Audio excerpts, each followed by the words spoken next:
Wow, what is happening, you guys? Big news today. I don't know if you guys caught it. I know we're here on late time. We try to, get a little earlier. Color, Mike, trying to work their videos in during the day. But yeah, as you guys know, we run a different ship around here. It's a tailgate party. I know I'm here looking snazzy, got the tie on and stuff. We gonna get rowdy as hell, boys. We got Tyreek Hill on this football team. And if you guys have been fans of the show, been watching for a while, you would have heard Mike and I speak about this, and we're talking about this through our sources that we mentioned it a while ago. And these sources also had two other names that were in the hat, and the Dolphins are pursuing these guys with everything they got. Chris Grier said long ago, first of all, everyone, round of applause, Chris Grier. Chris Grier, the right man for the job. My favorite Miami Dolphin. And I know it's crazy to say because I love all the players and stuff like that, and Holland and, Waddle, and, let's get real. Now we got Tyreek Hill. This is amazing. Can't wait to have some of these awesome jerseys. But I've been championing Chris Grier around here.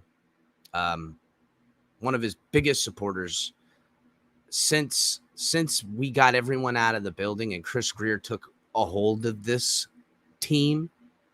He's been able to not only blow up an organization, fleece another team from his draft picks, maneuver himself. He's dealt with an owner that, as we all know, can rock the boat, to say the least. He's had to deal with that. He's been able to rip a team down from the studs, maneuver cap, and sign guys like Armstead on this team, and go get a blockbuster trade with Tyreek Hill and make this football team into his vision.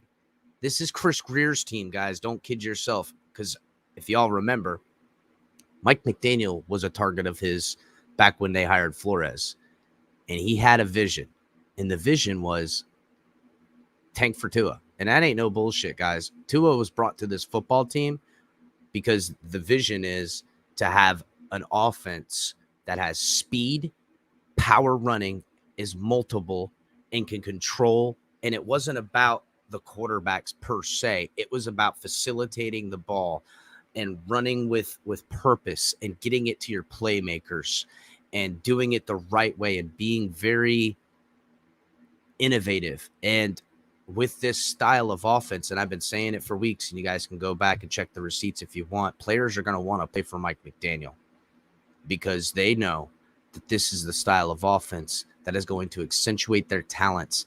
Bitches getting paid in Miami if you're on this offense.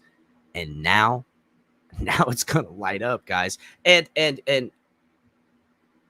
not to make it like a left-handed compliment or backhanded compliment or whatever the hell the saying is to Tua, but this is a no excuse year now for him. They have star-studded the offense and weaponry and offensive line, and they are not done, ladies and gentlemen. They are not done. Understand, sources, same source that told us about Tyreek Hill weeks ago that Mike and I both touched on, that we've been letting people peer in on with it, that we've kept under wraps because we were asked to keep it very quiet. That same source is telling us they are not done yet. So maybe Mike, when I bring Mike on a little bit, maybe he'll want to, give the a little bit of the particulars, but this team is for real.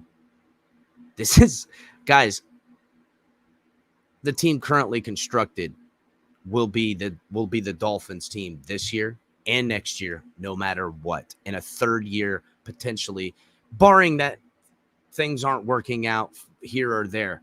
But we're gonna re-sign and keep the guys you want to keep, and we're gonna.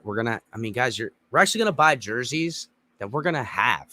It's not like you get a jersey and next year the guy's gone. Like, you can go get an Ogba jersey and you're gonna be able to keep that Ogba. You can go get a Jalen Waddle or a Tyreek Hill or a Holland, or maybe even a Christian Wilkins. These are guys that they're going to try their best to keep in the building because Chris Grier has maneuvered the availability of this cap space to build this team. We will celebrate the Tyreek Hill, trade pickup. We'll go into the particulars. We'll do a breakdown of everything. Colors in the back. He's got some of the things. I'm sure, Color probably has a little bit of the stuff. I do have an article to go over, guys, but first, real quick, everyone in the chat, let me just say hi to everybody. Anthony, what's up? Sean, Bill, Big John, you never got the link? All right, I'll send it again, Big John. Just give me a second. Tom, what's happening? Sean, FM, Color up in this mud. Road Runner, Bonnie, what's happening, Bonnie? Cap, thank you, my brother. I seen you on Larry's show, letting everybody know that, Mike and I and our sources panned out with the Tyreek Hill trade. We're putting together some clips so we can let everyone know when all that started happening.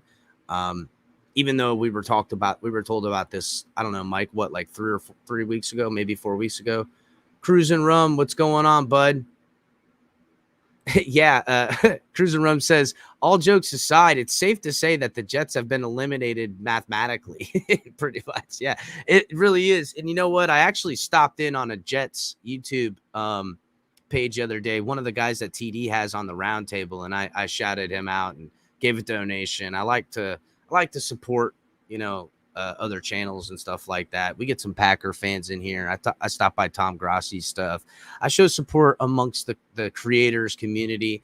I do know that, not to get off track here, guys, but I do know there's rift happening amongst the community with people fighting on Twitter, and I don't know what the fuck's going on, honestly. Keep that shit somewhere else, dog, because over here on Tailgate, we having a party. Anyhow, Justin, I seen you got in here first, man, and that's right, buddy. We did call it. We did, bud, and we're going to have it. Aqua, what's going on? I don't know. 561 in here as well every day. So is Color, man. We all 561 up in this month. Yeah, there potentially is something still in the works. I'll let you know maybe even early on Twitter, my brother. man of the future over there. John, what's happening, bro? Am I breaking up? I'm breaking up, you guys. Am I breaking up? Let me know in the comment sections, guys.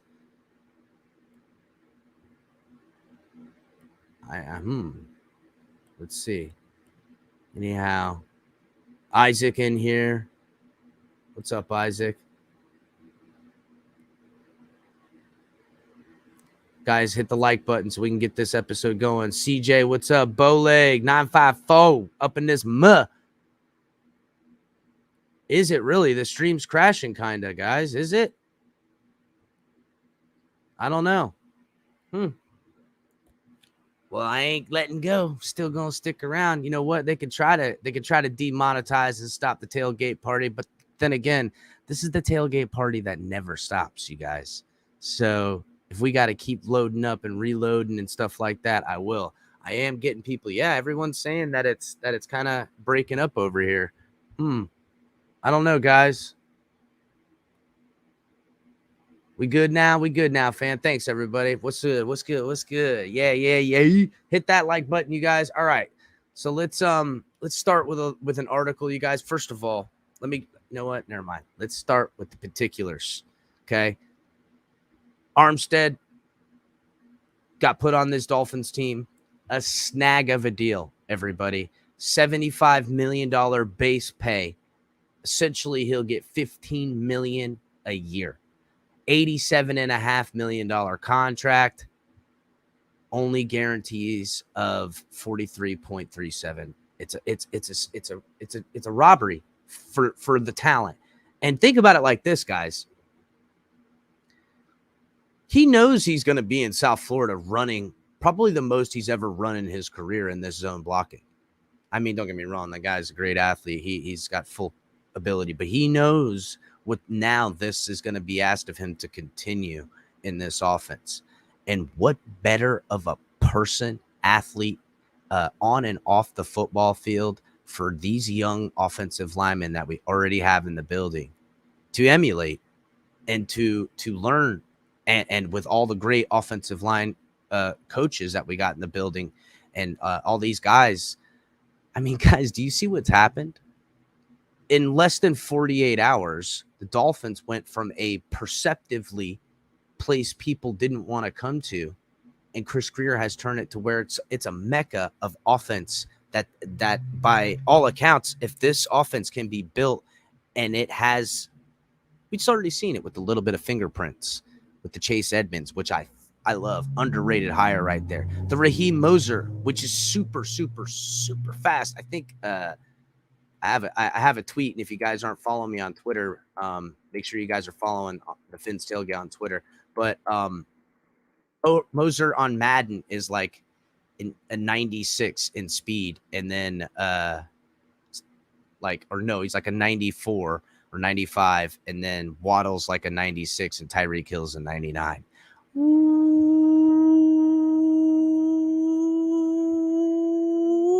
We finna be so fast in this This team is gonna be, we in here with the need for speed. I feel the need for speed. It's gonna be hard to compete and have to turn your hips and catch these guys around here. I can't wait to see this, guys. I'm gonna try, and I'm probably gonna do everything. I'm probably gonna end up going to training camp. During training camp, meet up with a couple of the sources down there, touch base with a couple of people, because I'm not going to be able to stay there every day. Color's probably going to end up meeting me down there so I can make sure my sources have connection with Color. So maybe he might work in conjunction down there because he's on the east side where I grew up in West Palm Beach. But guys, we're going to do everything in our power to take this show to the next level. And we need you guys to go ahead and subscribe if you haven't subscribed. And guys, make sure you're hitting the like button on your way in here. And also, guys, make sure to come back and check out all the great content. Talk 7 TMI Tuesdays live at 9. Right after that, you got Mike on the Mic with Open Mic. And then you guys got Drop the Mic on Saturdays. Sometimes Brandon the Bookie's on there with him. Thursdays, you got Late Night Color Commentary coming at you live and in action. You also guys can catch them, at random times. And then Cash App, Venmo, the Fins Tailgate. Always, you guys can catch El Capitan everywhere, all the time. And also, guys, hit the link for Fanatics. We are an official partner of Fanatics. We have gear in the back for in the link. If you guys go and you're buying some gear, it helps out the show. They will become a sponsor. We would love to have them as a sponsor. Also, guys, when we hit the 1,000 subscribers, we're going to be doing a giveaway with the Fanatics. Probably going to get a jersey, and it's probably going to either be a Waddle jersey or a Hill jersey. I'm going to maybe leave that up to whoever picks, whoever wins the contest or the giveaway. Cause it's going to be a giveaway. It's not going to be a contest. We're going to be celebrating 1,000 subscribers. We got a graphic loaded up, ready for it. We know it's coming. We're super excited, and thank you guys so much for supporting us, and we really appreciate it, man. We work real hard to do this. We all got other lives that we live, but for us to over every other moment I don't have for my family and my job, I give to this for because I love it, and I give it to you guys, and I give it to my team, and my team, we collectively are here to just entertain. We're just here to entertain, and we're here to give you the best news coverage we can. We're going to have a badass time, and when it's good, we celebrate, and when it's bad, we're pulling out the pitchforks and torches. We're going to make this what we make it. We're going to have a damn good time doing it, boy. Trust the man in the purple jacket, they say. So that's written in some book. I think it was the Bible. So maybe you guys can find it. Trust the man in the purple jacket. Just know that your boy out here love you guys. So thanks, FM. I just after all that, I don't know about how humble I was. Thanks, FM. Love you guys. So real quick, guys, the particulars of the Armstead was a snag. Tyreek Hill, 4-year deal, $120 million, $72.2 million guaranteed. Now, by all accounts, and I heard this before I started the channel, that the Chiefs were probably going to lose Tyreek Hill. And I heard it from some people that I consider to be very good sources now, because they always told me I should do this and that they would give me some info if I did. And so anyhow, I'll let that sit. But they were going to lose him. And because Tyreek wanted to be one of the highest, if not the highest paid wide receiver. And God bless it, the man deserves it. And Color's going to bring all his stat lines here on directly. Mike's going to talk about a couple of things as well. But he's worth the money, $72.2 million. Guys, we just bought a game changer, a weapon like no other. Every time we've ever purchased something in the offseason, Ndamukong Suh, Mike Wallace, we're not going to see a dividends of pay like this in a trade since Ricky Williams. Nothing even compares. It was on Larry's show earlier. Shout out Larry, FinFan panel. He had a good one. The Paul Warfield was a great comparison to this, but I didn't get to see that with my own eyes in live action. I'm still too young for that. But you know what? This is just a jubilation moment.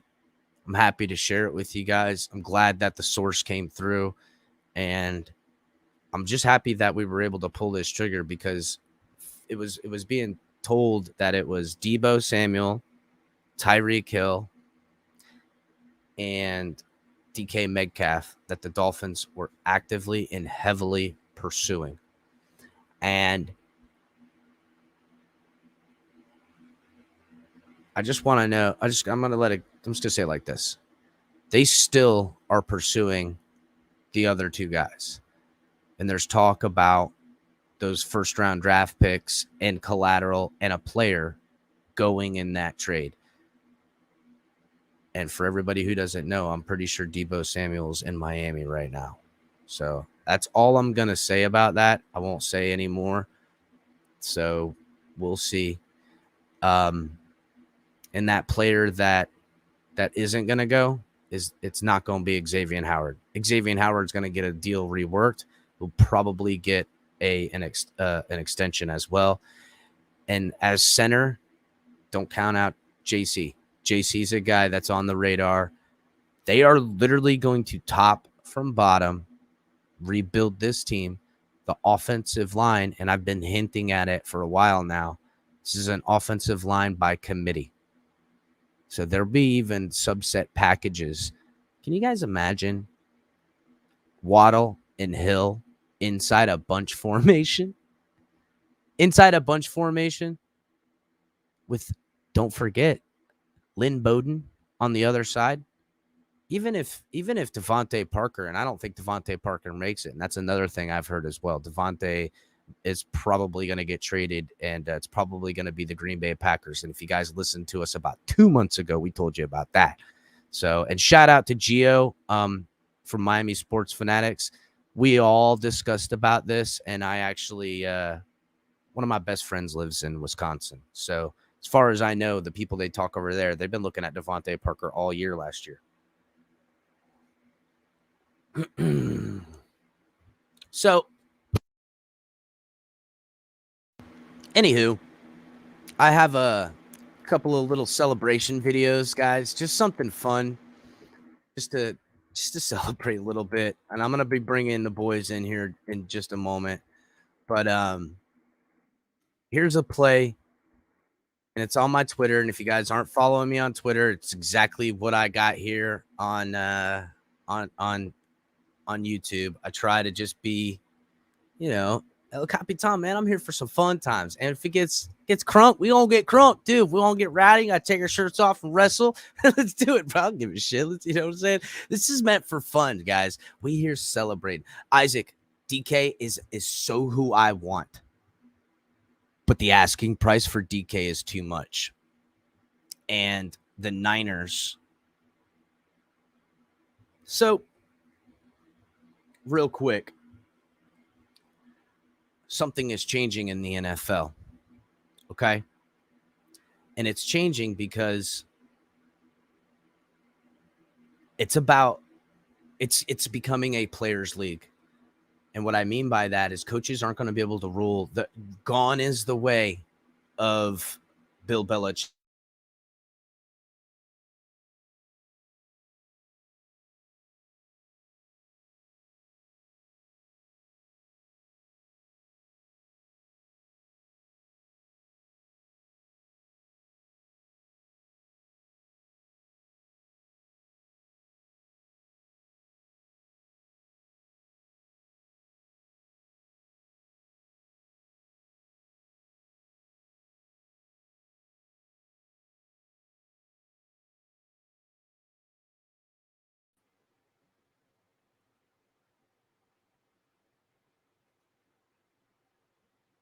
I think we're having some technical difficulties, boys and girls. I don't know, but I think Chris is frozen. He frozen to you, Kohler? Yeah. Yeah. All right. Well, he just bopped out, but You got he an froze ability big to time. keep the stream because the stream crashed too. Looks like. Oh, we're back on the stream. We're back on the live stream. So Yeah, how you and me are live ladies right and now, gentlemen? Kohler. Awesome. Cool. That's greatness. I guess But, we got to jump in anyway. Forget when Cap wants to bring us in. How's everybody right, doing tonight? right. Yeah, no, but real quick, guys, I'm gonna hang out until he gets back. But yes, everybody in the comment. I have heard that Honey Badger's in the building. I still think there's another trade coming. There's a lot of hush hush still from the facility. There's still nothing other than these released videos of when we've done something or social network posts by the team. But I think if everything is playing out the way that is being talked about, then I think there's another move. I think JC Treader is a possibility. I've heard Bobby Wagner's name. DK Metcalf or Deebo Samuel. I still think the Deebo Samuel is more likely just because of the connection with Mike McDaniel and the fact that what I heard was there was a Kansas City got word of something going on and dropped their asking price, and that's why we moved in on Hill. And that was confirmed, I think, in a Twitter space earlier today. But Yeah, there's a bunch of moves going on. But Kohler, why don't you go ahead and share some of those stat lines? Start in 2017 and go forward Sure. of what we just acquired onto this team. Because before you go, I got to say, we got one of the top left tackles in the game, and we got a top 5 wide receiver in the game. And I don't know if I've ever been able to say that we have that good of a duo on offense as far as the all-pro level that they are. Yeah, absolutely. And I just want to point out some career stats real quick. We're talking about a guy that who has a career yards per game average of 72.9 over 6 seasons. And, you know, in 2018, their blow up year, he had 92.4 yards per game. That's absolutely ridiculous, people. That's just unbelievable. So, in 2017,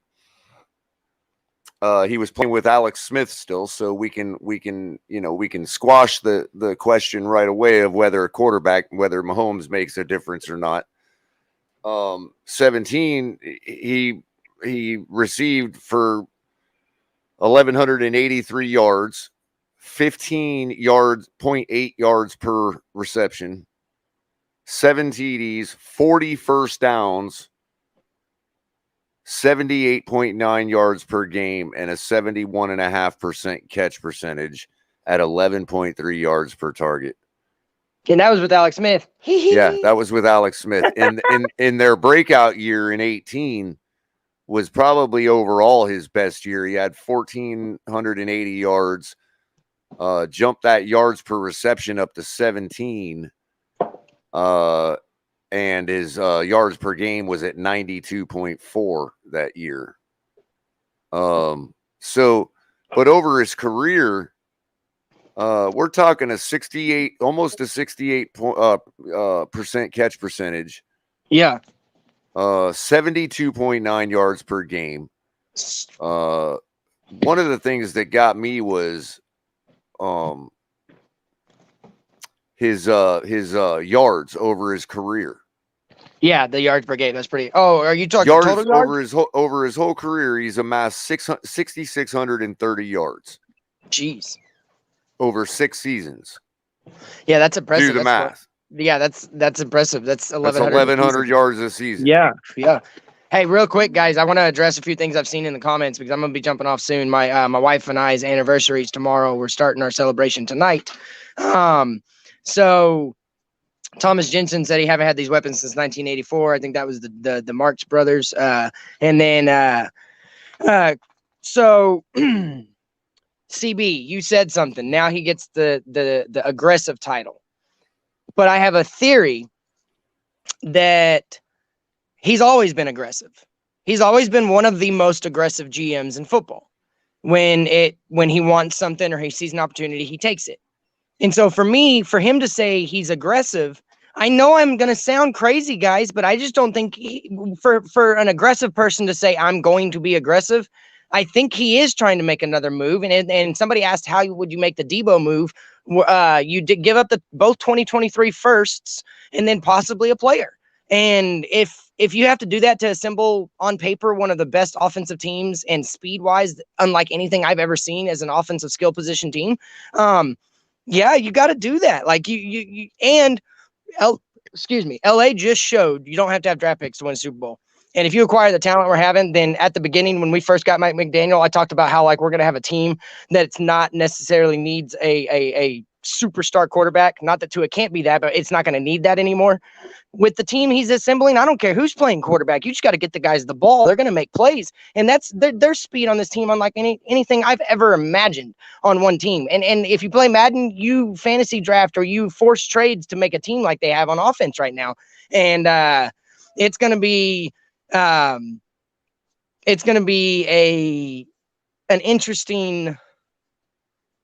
very interesting product where I think it's going to be the most fun I've had watching a Dolphins game in 15, 20 years, maybe. Yeah, and that's the thing, Mike. You know, people can call it backpedaling all they want. I haven't changed my position on Tua until he changes it for me. But to say that Tyreek Hill, I've said from the beginning that there's plenty of things that could change my calculus when it comes to our chances as a team, even with Tua.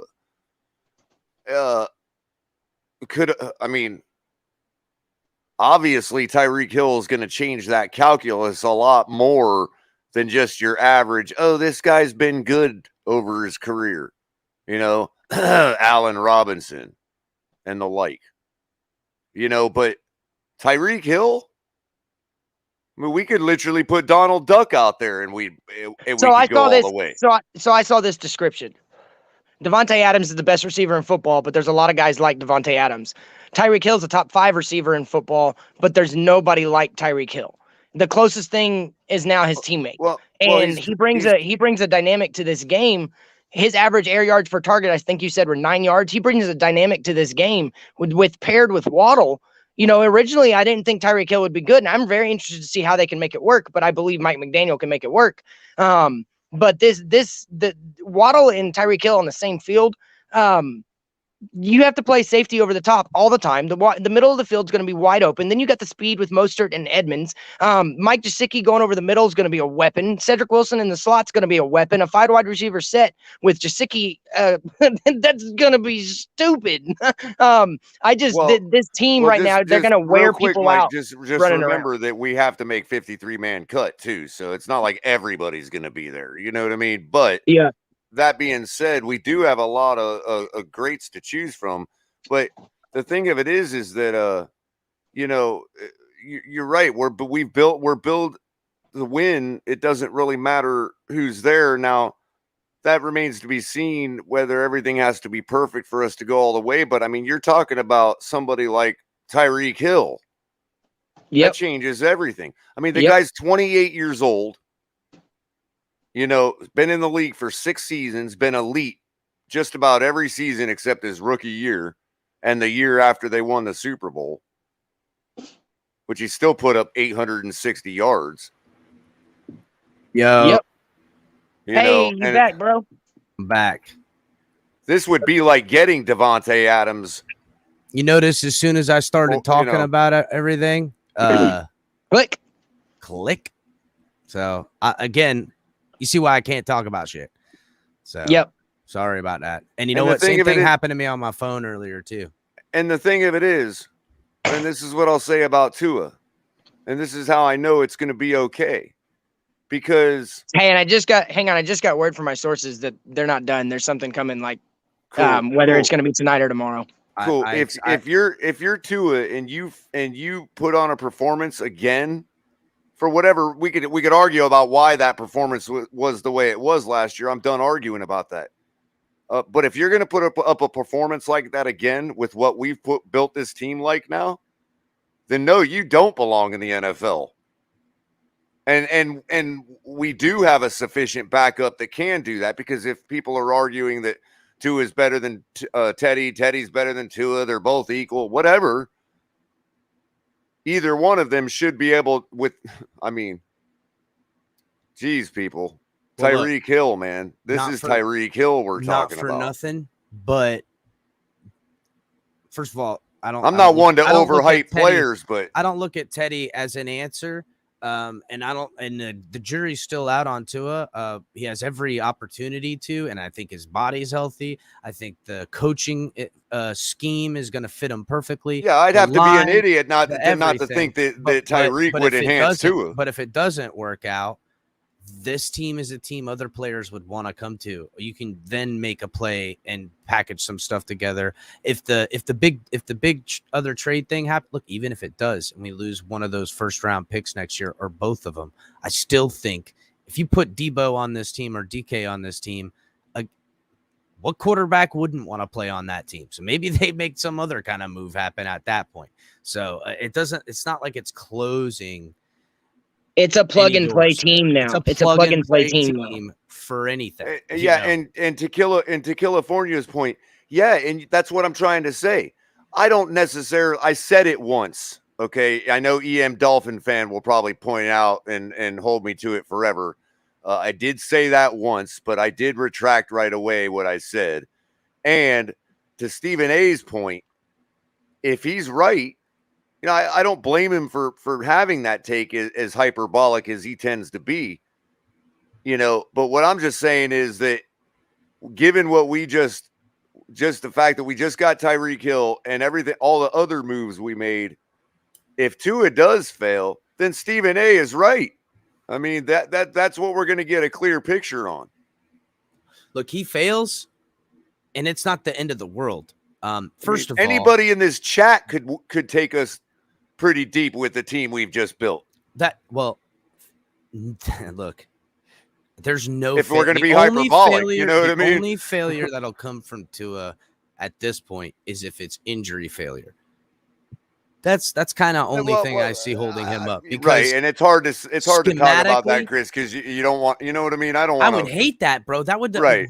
First right. of all, you know what I mean? I don't want anybody to construe that. I would be less mad than upset, because if it was an injury reoccurring kind of stuff, I would feel terrible for the young man. Sure, because I know that's out of everyone's hands and control, and that's a terrible thing. I guess what it amounts to, Chris, is this: even if you're a Tua detractor like myself, even if you're a hater of Tua, ask yourself this: would Kansas City really be that bad last year if Tua was their quarterback and not Mahomes? I don't know. Well, we're about to find out, because here's the thing. And I retweeted somebody we all love, I hope, Marcellus Wiley. Brilliant guy. I want to shout him out on our show. God, I would just be in awe and so grateful if a guy like that actually listened to the Fins Tailgate. You know what I mean? But I want to shout out Marcellus Wiley right now. He does. And be like, hey, man, you're right about Patrick Mahomes. He had a really interesting take on Patrick Mahomes' regression. And I retweeted it, and it's like, I don't disagree with him. We're about to find out how much Tyreek Hill did enhance Patrick Mahomes. Because if he did, even slightly, he's about to do it do it just I the have same. I have a clip that I think everyone's going to enjoy watching real quick. And, the biggest thorn in our side has been what? It hasn't been the Patriots. It's been the Bills. So I'm going to it's a clip by Don Kelvman from the NFL. I follow him on Twitter. Shout out Don. Or Dove, D-O-V. I don't know what the fuck his name is, honestly, boys. I just follow him. Go ahead. Before you play it, I just want to say bye to everybody. I appreciate everybody being here. Y'all, thanks, TFTG, Mike. We're on the way up. We're on the we're on the up and up, dog. Shout out to that man right there. All the way down this, even if he just the idea of his trade. Just know, guys, we're working overtime all the time. This three-headed monster with other guys in purview attached. Do not forget about what Brandon the Bookie and Big Kev and the other guys in Tonk are doing around this So just don't forget, we got tentacles out there, and we're doing things, and be prepared because some other shit's coming. Go ahead, Mike. I'll see you later, bud. Yeah, see y'all later, guys. Appreciate it, brother. Guys, follow Mike on the mic on Twitter and stuff like that. Yep. Go follow him. Give him a follow. It's MIC, MIC _ on the _ MIC, guys. Appreciate y'all. Yep. Later. All right. I got Big John in the back. I'm going to bring him up in just a second real quick. Guys, make sure you're hitting the like button on your way in, please, please, please. And make sure you're subscribed to the channel.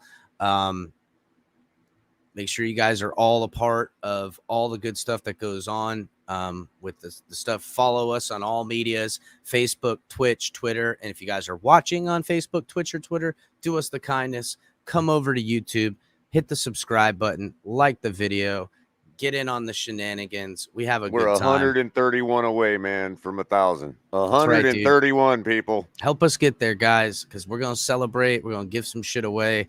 Miss Finn's got a Dolphins hat. I'm having it sent out probably tomorrow or the next day. We're going to be sending out some more Dolphins hats. I got a couple of nice ones here. My favorite one is this one, though. Check out the orange bill on it. It's a nice one, dude. So, got some. Hey, y'all know Tyreek went to college at West Alabama. So he's around the neighborhood. Bama Mama. From Georgia. So, all right, let's go ahead and watch this video, guys. I'm going to pull it up real quick. And then after that, I'm going to bring in Big John. Then I got an article I want to read real quick. There's another one I want to read because really, guys, after the draft, there's very little to talk about. But there's holes maybe the team will go after. And Chris Grier kind of showed his hand a little bit by being in Texas looking at Spiller the other day. So running Chris, back. Oh, Cap, real quick. That comment from Alexander A. Mm-hmm. Is he trying to say he's logical guy? Oh, is that you, logical guy? Oh, what's up? So. What's up, Alexander, aka Logical Guy? What's good, my brother? Yeah, man. Good seeing you again. Good seeing Been a while, you, bro. How's things in Christmas tree land? Yeah, man. Yeah, it is Logical Guy in the house, bro. One of our boys. How's it up in Tennessee in Christmas tree? I mean, Tannehill land. Yeah, man. Listen, I'm sure he's fine because they were AFC East champs last year, so or AFC champs. I bet he'd be finer if they had Tyreek Hill. They would be a hell of a lot finer if they have Tyreek Hill. It's gonna be an uphill battle. At least their division's still pretty weak. You know what I'm saying? So I don't know. We'll see. AFC is a killer. So let's go ahead and share this video real quick. Hopefully we won't get shut down. Apparently as we get closer to 1,000, they're watching us a little bit more, and they're gonna do things to copyright us and demonetize us and stand in the way of TFTG, guys. But we're here for you. Let's check out this. So look, Buffalo's been a killer, and I just want you guys to see that. Look right now. It's blocking. And this is the exact kind of step up Tua's done in the past. And it's an easy flicker pass that he's got. But look what Tyreek Hill does with the ball in his hands. That is a game-changing deal. And look, I'm just telling you guys, this home run hit power is what we needed, because I already told you guys before when there was talks about Deshaun Watson or at least us in the AFC, and what is the game changer is that when the game's on the line and you're inside 2 minutes and you got to drive down the field to get a touchdown to win the game, can he do that? Well, Tyreek Hill does this all on his own. And I don't want to, people aren't wrong that are 2 in ears. They're like, you got to give them real weapons, blah, blah, blah. Not that, and they're not trying to devalue Waddle, because no one can do that. But give Tua some time and look at the blocking real quick, guys. Just watch this video. Watch what Tyreek does. And this is what he's going to do for the Dolphins. So check it out. All day. That was slowed down. I just want to rewind it real quick. It's just a nice strike across the middle. Tua's got every ability to hit this pass 1,000,000%. And he has now got a man who, by design in the play, was probably up on a corner that shouldn't have been on him. We've seen Tyreek Hill up close get behind us and just, they throttle you with a guy like Tyreek Hill. You think, oh, shit, I'm going to get it. You're like, you know what, Tyreek, go get a touchdown. This is what he does. You don't lose in the playoffs very often. 6-1 here, only that loss in overtime. So if you guys ain't jacked the fuck up right now, then I don't know what's wrong with you, dog. I don't know what's wrong. A couple months ago, that was painful to watch. Now, it don't matter if he's wearing a Chiefs jersey in that highlight. That's a Miami Dolphin right there, people. That's a Miami freaking Dolphin. That is our guy. Cap for Life says it best. We're literally going to defeat. Look, and the Joker's here too, boy. Watch out. We got the Cheetah, the Penguin, the Joker. Watch out, Batman. And I know Batman over at Miami Sports Fanatic. I'm not saying you, Batman, but you picked the wrong side, buddy. And so without being too much of a cheerleader tonight, let me make a serious comment. We've seen Tua in a very similar play throw that ball, like double pat it, throw it behind the receiver a couple times, right? But I'm telling you, there's one aspect that a guy like Tyreek Hill is going to bring to the field for Tua, and that's instant credibility, instant trust. Well, and so there ain't going to be no reason to double pat that ball if Tua is just going to fire that ball on raw instinct, because he knows Tyreek Hill's going to be there. He's going to catch it, and he's going to take it to the motherfucking house, man. Again, Color, and I said this. I said this about Teron Armstead, is that what a on, off the field, work ethic, everything, dealt with injury, leader for these young guys to learn behind. And you got to still remember, we got guys like Bowden on this team and Waddle. How can Waddle get better than what he's already been with a rookie record-setting receptions for a wide receiver? How can he grow? Who's going to teach a man like that? The only man available that I see that can teach him. And out of this offense, we're bringing in a lot of the trickery stuff that you're going to want to do day one. You've got two guys that can now do it, and you got one of those two guys that's going to be able to teach him. And again, and I'm then sorry. something might change here, Color. Yeah, I'm sorry. We might have the trifecta as here. Bad as I, by as the bad end of the as I week. think Tua still is, as bad as I might still think he is, it don't matter because like nobody's that bad. Seriously, that completely changes the entire calculus for this season with Tyreek Hill. One player. I'm Go not ahead, trying John. to be. I'm not trying What's to up? be like. What's I'm up, just Big trying John? to say like, this is what I'm talking about. This I can get behind. This I can believe in. This I can say, yeah, Tua's got enough tools and is capable enough to play with a guy like Tyreek Hill and Waddle and Cedric and we count them all? You know what I mean? Color, sometimes even to me, you could just it's like kicking me in the balls over and over. Color, you can't even be semi-positive. As bad What as do you Tua mean? can be, listen, as bad as Tua can be, he can't be that bad.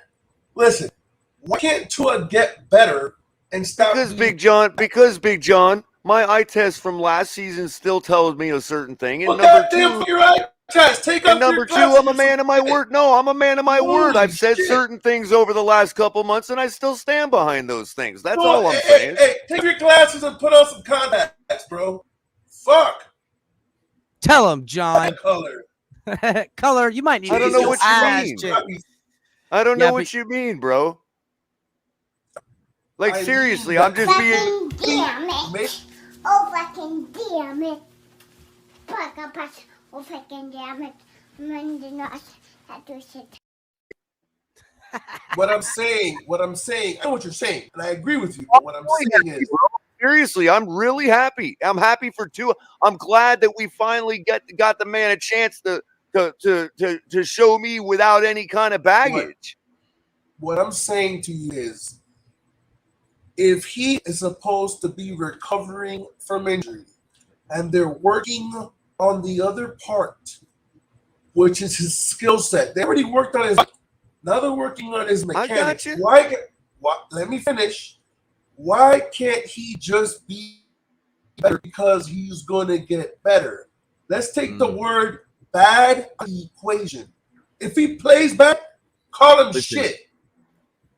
1,000,000%. If Tua doesn't, But Big John, play it's up. the same with every That's other right. player Emmanuel's on the saying, team, it's man. no more excuses for Tua. It can't be. And whether we want to, love him, hate him, whatever, he's given a golden opportunity here to be all that he can be. But I mean, listen, God bless him, bro. They brought in an offensive coaching staff, Chris Grier, and I as you all know, I love Chris Grier. Love the guy.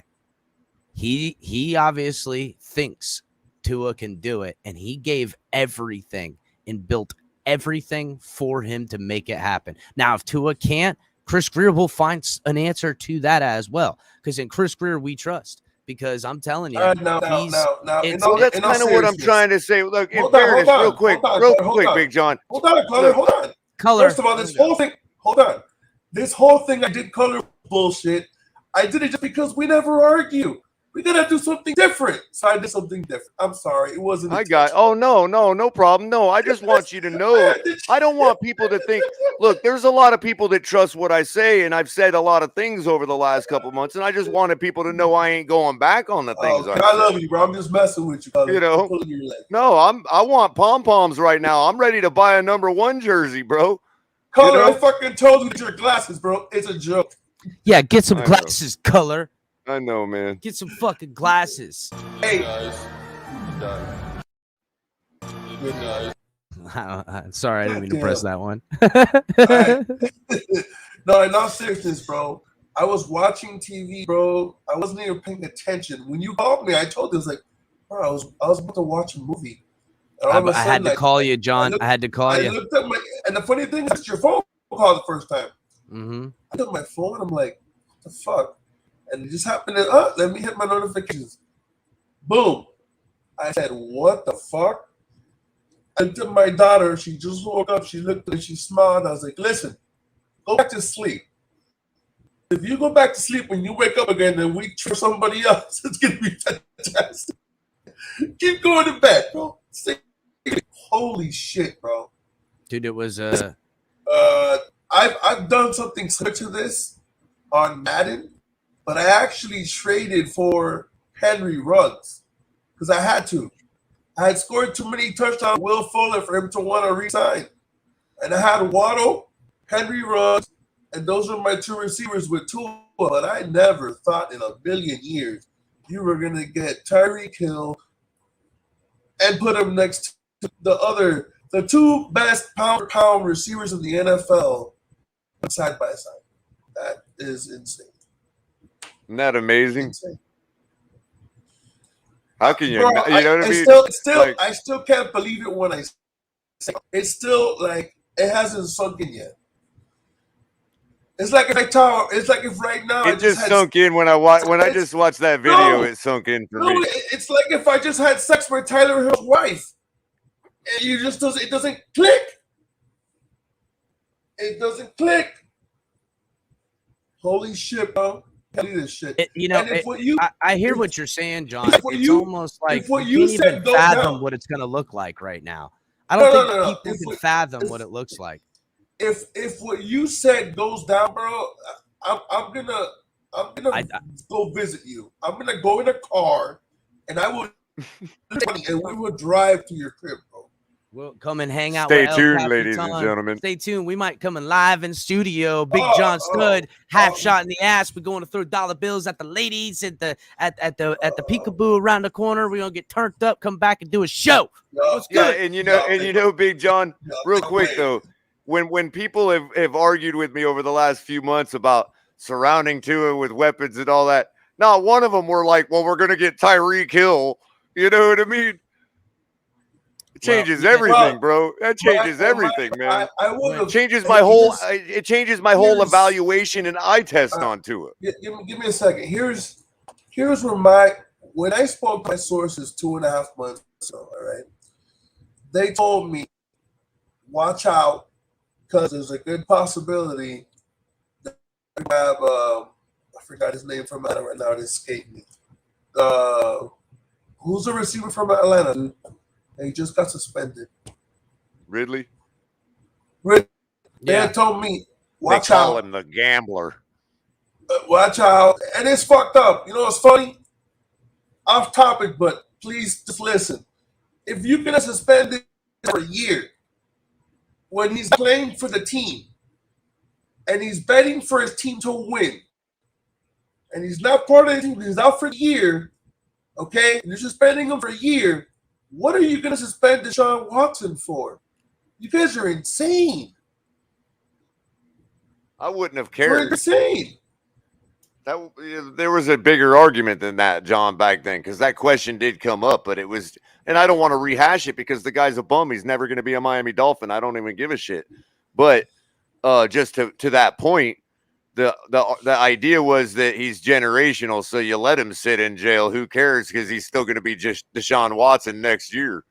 The you know thing what I mean? is, and to me, whether Deshaun Watson goes to jail or not, it's obvious. I mean, not jail, but I mean now it's suspension. But before it was significant. jail. There's going to be a significantly, probably a longer punishment than people anticipate. He'll probably miss a whole year, and I don't think the Dolphins have any intention of waiting a year for anybody. But I think Big John and Chris would agree with me, though, that I don't want the guy to get suspended for our game. Bring him the frick on. I want to beat his ass. I want our team to stuff it right down his throat.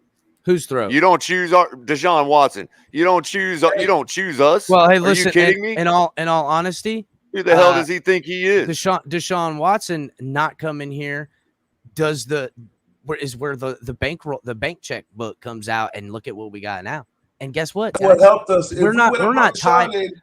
If you bring Deshaun, you can't bring Tyreek Hill and this other guy. Well, that's true, John, and we can have a nice debate one day about whether which strategy would have been more successful. But the fact of it is, he's a Cleveland Brown. I'll drop the link in a little bit. I mean? Like, logical guy. I'm going to drop the link. He chose the Cleveland Browns over us, bro. Hey, you know what I mean? mean? For real. See, hold on, you know what he chose? He chose an organization that he knew he could friggin' strong arm for so much money. Hey, I'll give AB credit. He was right about Deshaun Watson being a dumbass, because if you choose the Cleveland Browns over us, you're dumb. Go ahead. What's up, hey, Chris? Do me a favor. See if you can come up here, bro. Who? Rhino said you just saw a comment on your thing. Rhino? Right. Yeah, get his ass up here if he's still there. Rhino, if you still in here, brother, I'm gonna be dropping the link if you want to hop in, and also I'm asking for you. Get up here. CCB, this is the part where you start to get borderline insulting. You know what I mean? Just ease up on it, bro. On what? On the Watsonite bullshit. Seriously. First of all, Watson's not a Dolphin, so like, and he signed with another team. The conversation moves forward, guys. Yeah, okay? this comment was about him. I was a Dolphins fan long before Tua or Watson or any of these motherfuckers. I got a thick skin, but I'm just gonna say I'll start ignoring you if you're gonna throw that stuff out there, man. It's immature nonsense. To match your question, you asked me. I didn't think about Tyreek Hill because one, I didn't know how many years he still had to go before he got re-upped. I think they were going to actually pull the trigger on that type of trade because we had so many holes. Now, they filled a lot. The Dolphins have brought in like 18 new, if I'm not mistaken, since free agency hit. The first thing I had heard was, they're going to go after Ridley, you know what I'm saying? Keep it, get ready. This is what I'm hearing. And if you look at it, if you would have asked me 2 months ago, do you want Tyreek Hill for 6 draft picks, or are you going to take Ridley for a second-round pick? I would take Ridley for a second-round pick. You're keeping your 5 picks. Okay? Now, that being off the table, shit, sign me up for Tyreek Hill every other week. Thanks, FM. Appreciate it, brother. Yeah, I have a cousin named and thanks to George too. That's precisely what I'm trying to do. You know what I mean? Hey, precisely what I'm trying to do. We got Tony Pepperoni hopping in. What's up, Tony? Yo. What's going on? How jacked up you is, dog? I like that shit. Well, Tony Pepperoni, how's it going, man? I'm happy about the moves, but I wouldn't say I'm jacked up. I mean, we've seen this before with, Ndamukong Suh and other signings. So I just hope no one gets injured. You know what you need, Tony? I'm all jacked up on Mountain Dew. It is a late show, man. We got to get a little turned up, crack open a cold one, and just start letting it all seep in there, man, because it's going to be I want that center. I want no excuses for Tua. I want that center. That's going to help. Well, Tony, telling you, man, I don't think the Dolphins are done. I think there's 1 or 2 more players coming down the pike here, and I'm willing to say this on the record that they're willing to mortgage next year for what they could have now for next year.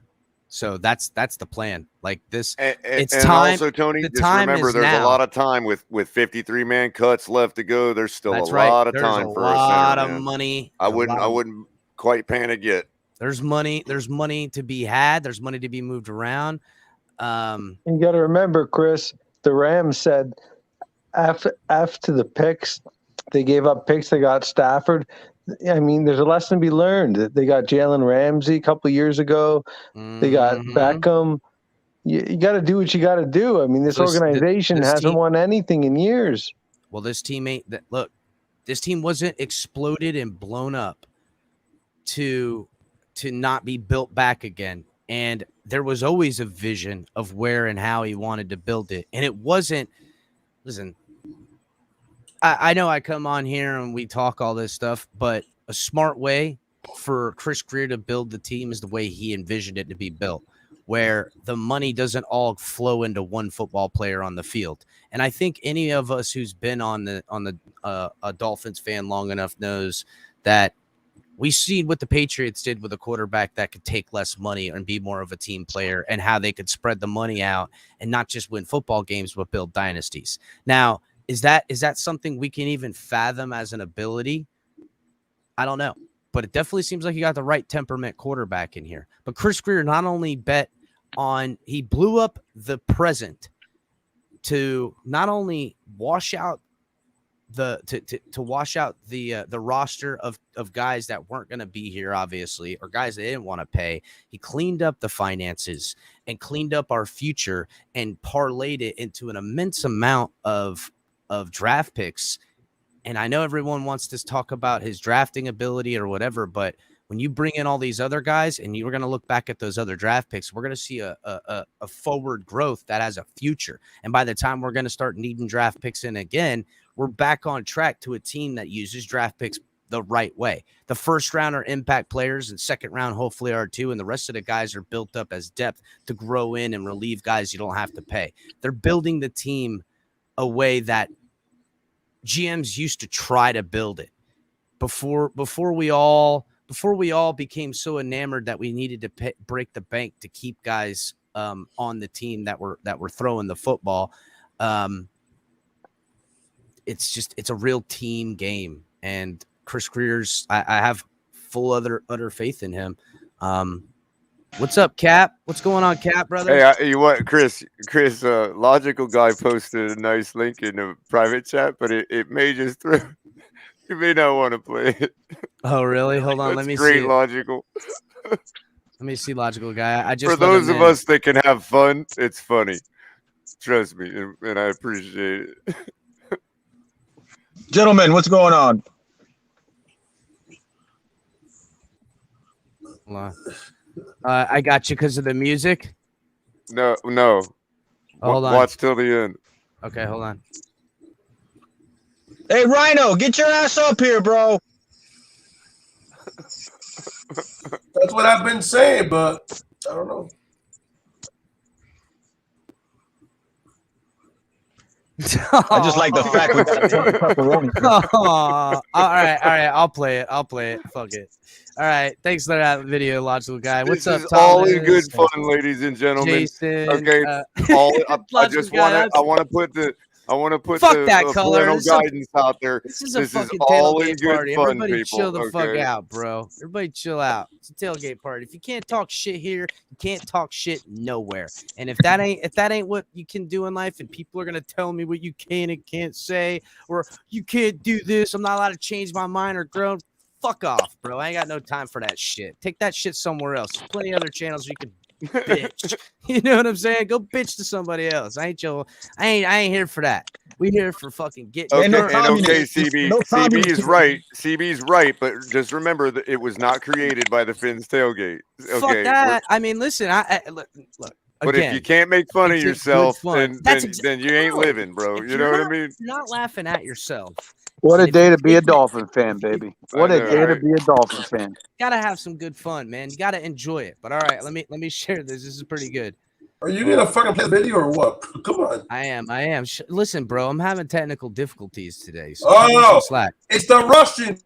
I'm telling Hold on, you, bro. hold on. I gotta turn the volume off this shit. All right. WR3. Rewind it. Yeah, I there's not really like a rewind feature. I It's think pretty- it'll come up when you play it. Okay, hold up. God bless it, dude. Jesus. Yep, thanks. Yay! I'm glad this worked out. God. I'm all over the fucking place now. There it is. Hold up.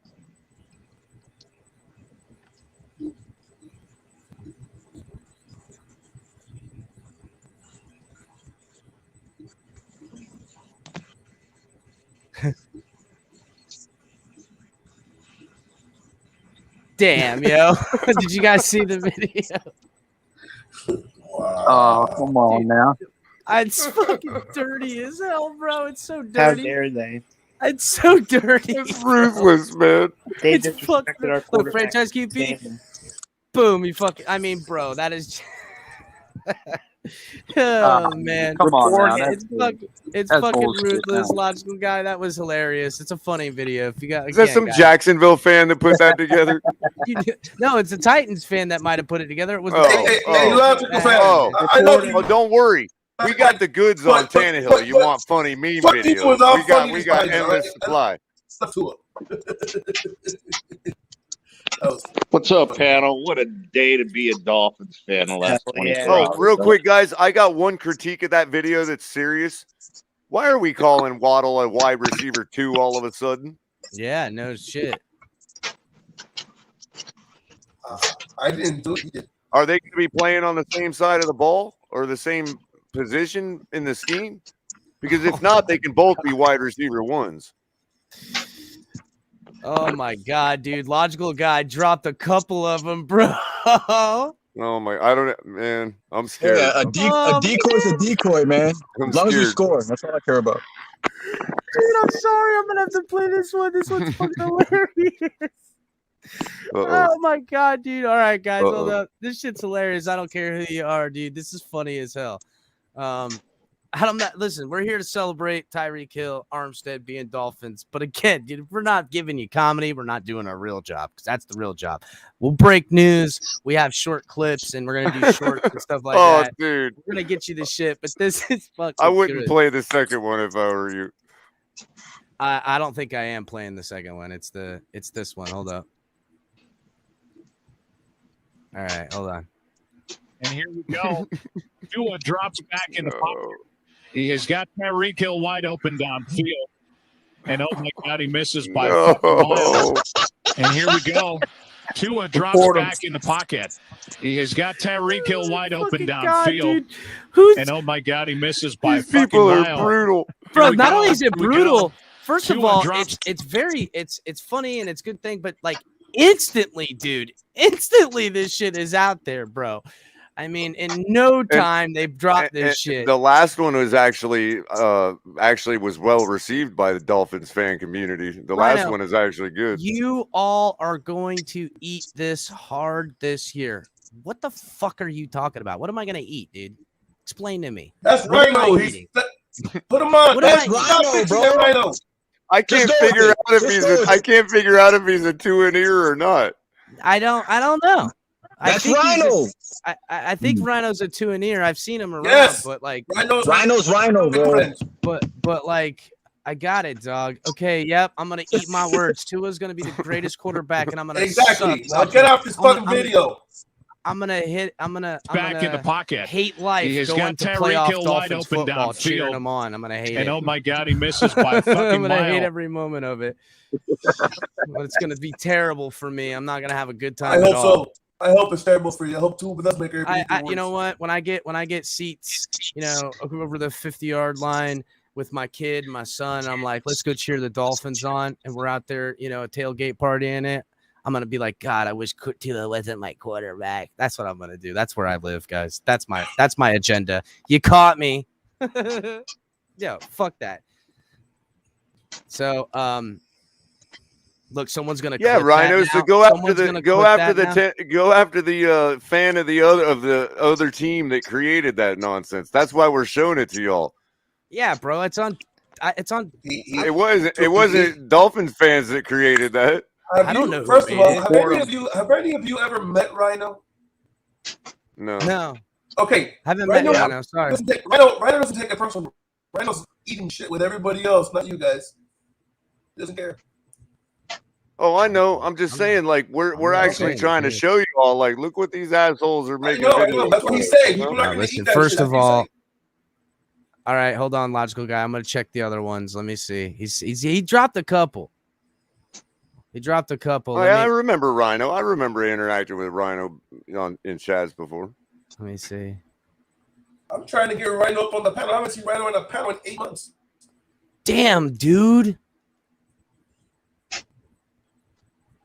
Dude, look at somebody went in and digitized his jersey and everything. Like, Yeah, wow, this that's is a amazing. really, really good This, deep fake, and man. this isn't really good. This isn't making fun of him. I'm just telling you, like, this is fucking dope. Like, this isn't making fun of Tua. This is probably one everyone will enjoy. It's already, it's been around on Twitter most of the day. That last one.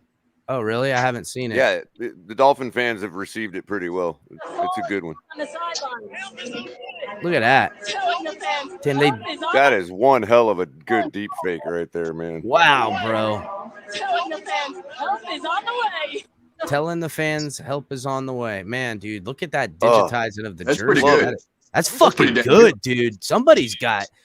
Now, listen. You know that what? guy's If you guys Fiverr wanna account. give me That guy's credit Fiverr for- account just blew the hell up, dude. If you want to give me credit for making that video, sure, I'll take. I won't take it, but I won't deny it either. You know. You know what I'm saying? I'll take a little bit of that action. If you guys think I'm that savvy in a computer to be putting all this together, I'll even take the shitty ones where you don't like it, because that's some good work. AB's is in his normal projecting mood tonight. See, he thinks we were showing all that to make fun of Tua because he knows that that's what he would do.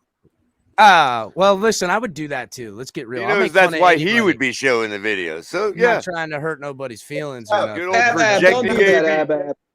I think that was the game. Tyreek had like 200 something yards in the first He's quarter. a projector. You know, that's what he does. He's a provocateur. Hey, Rhino, get up here, bro. That's an old Victorian way to say troll. So, guys, we'll start with some of the guys we haven't heard from.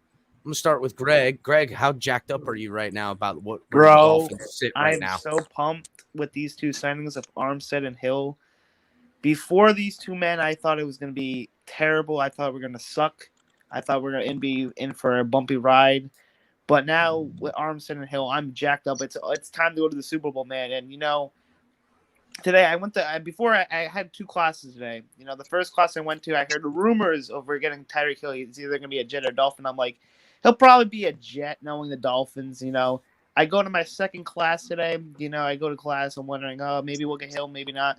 I come out of class. Of course, I'm wearing my Dolphin sweatshirt. And I don't know if you guys know this. I live in Patriot country. I guess people up here don't like the Dolphins.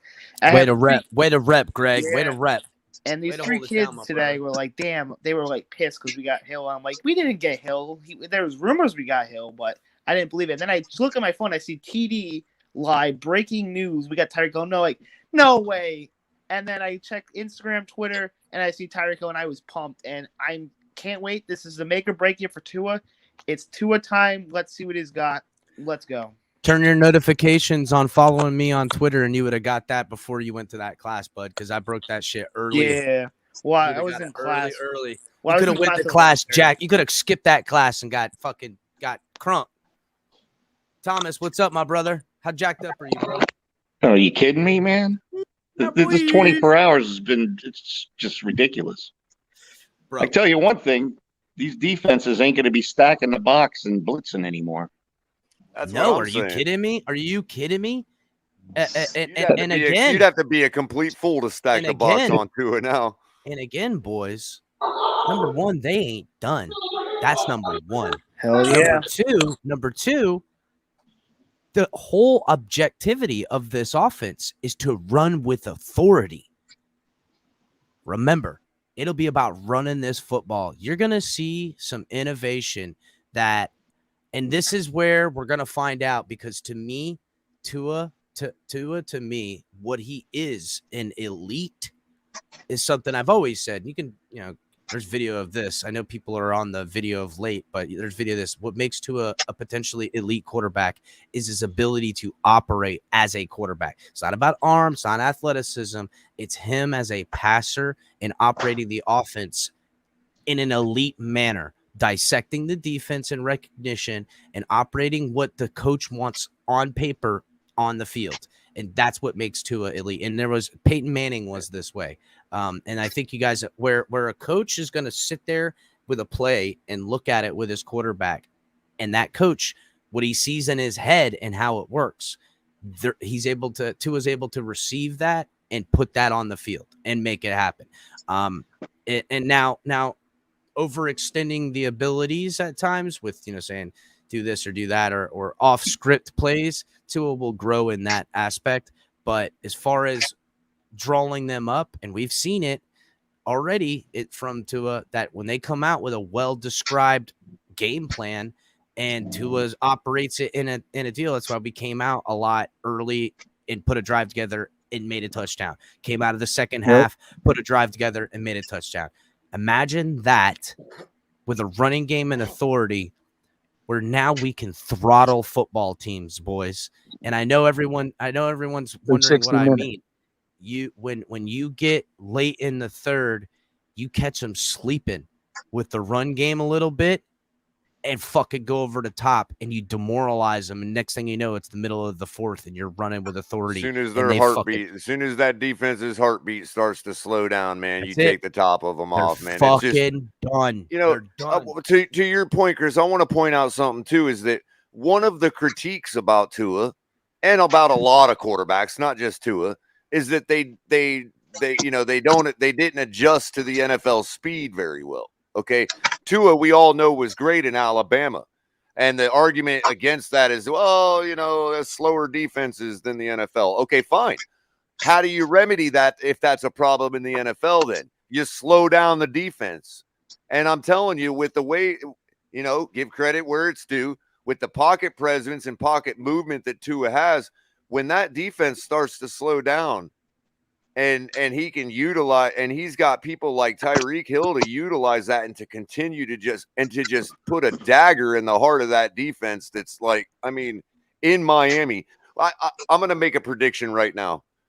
No matter who the quarterback is, and I'm glad if it's Tua, okay, whoever it is, we're not losing a home game this year. Well, yeah, Mark, I said that. You can clip that. Preach, right boys. there. Home tickets are gonna, first of all, and someone put it in chat, said tickets just went up 60%. Not unless it happens.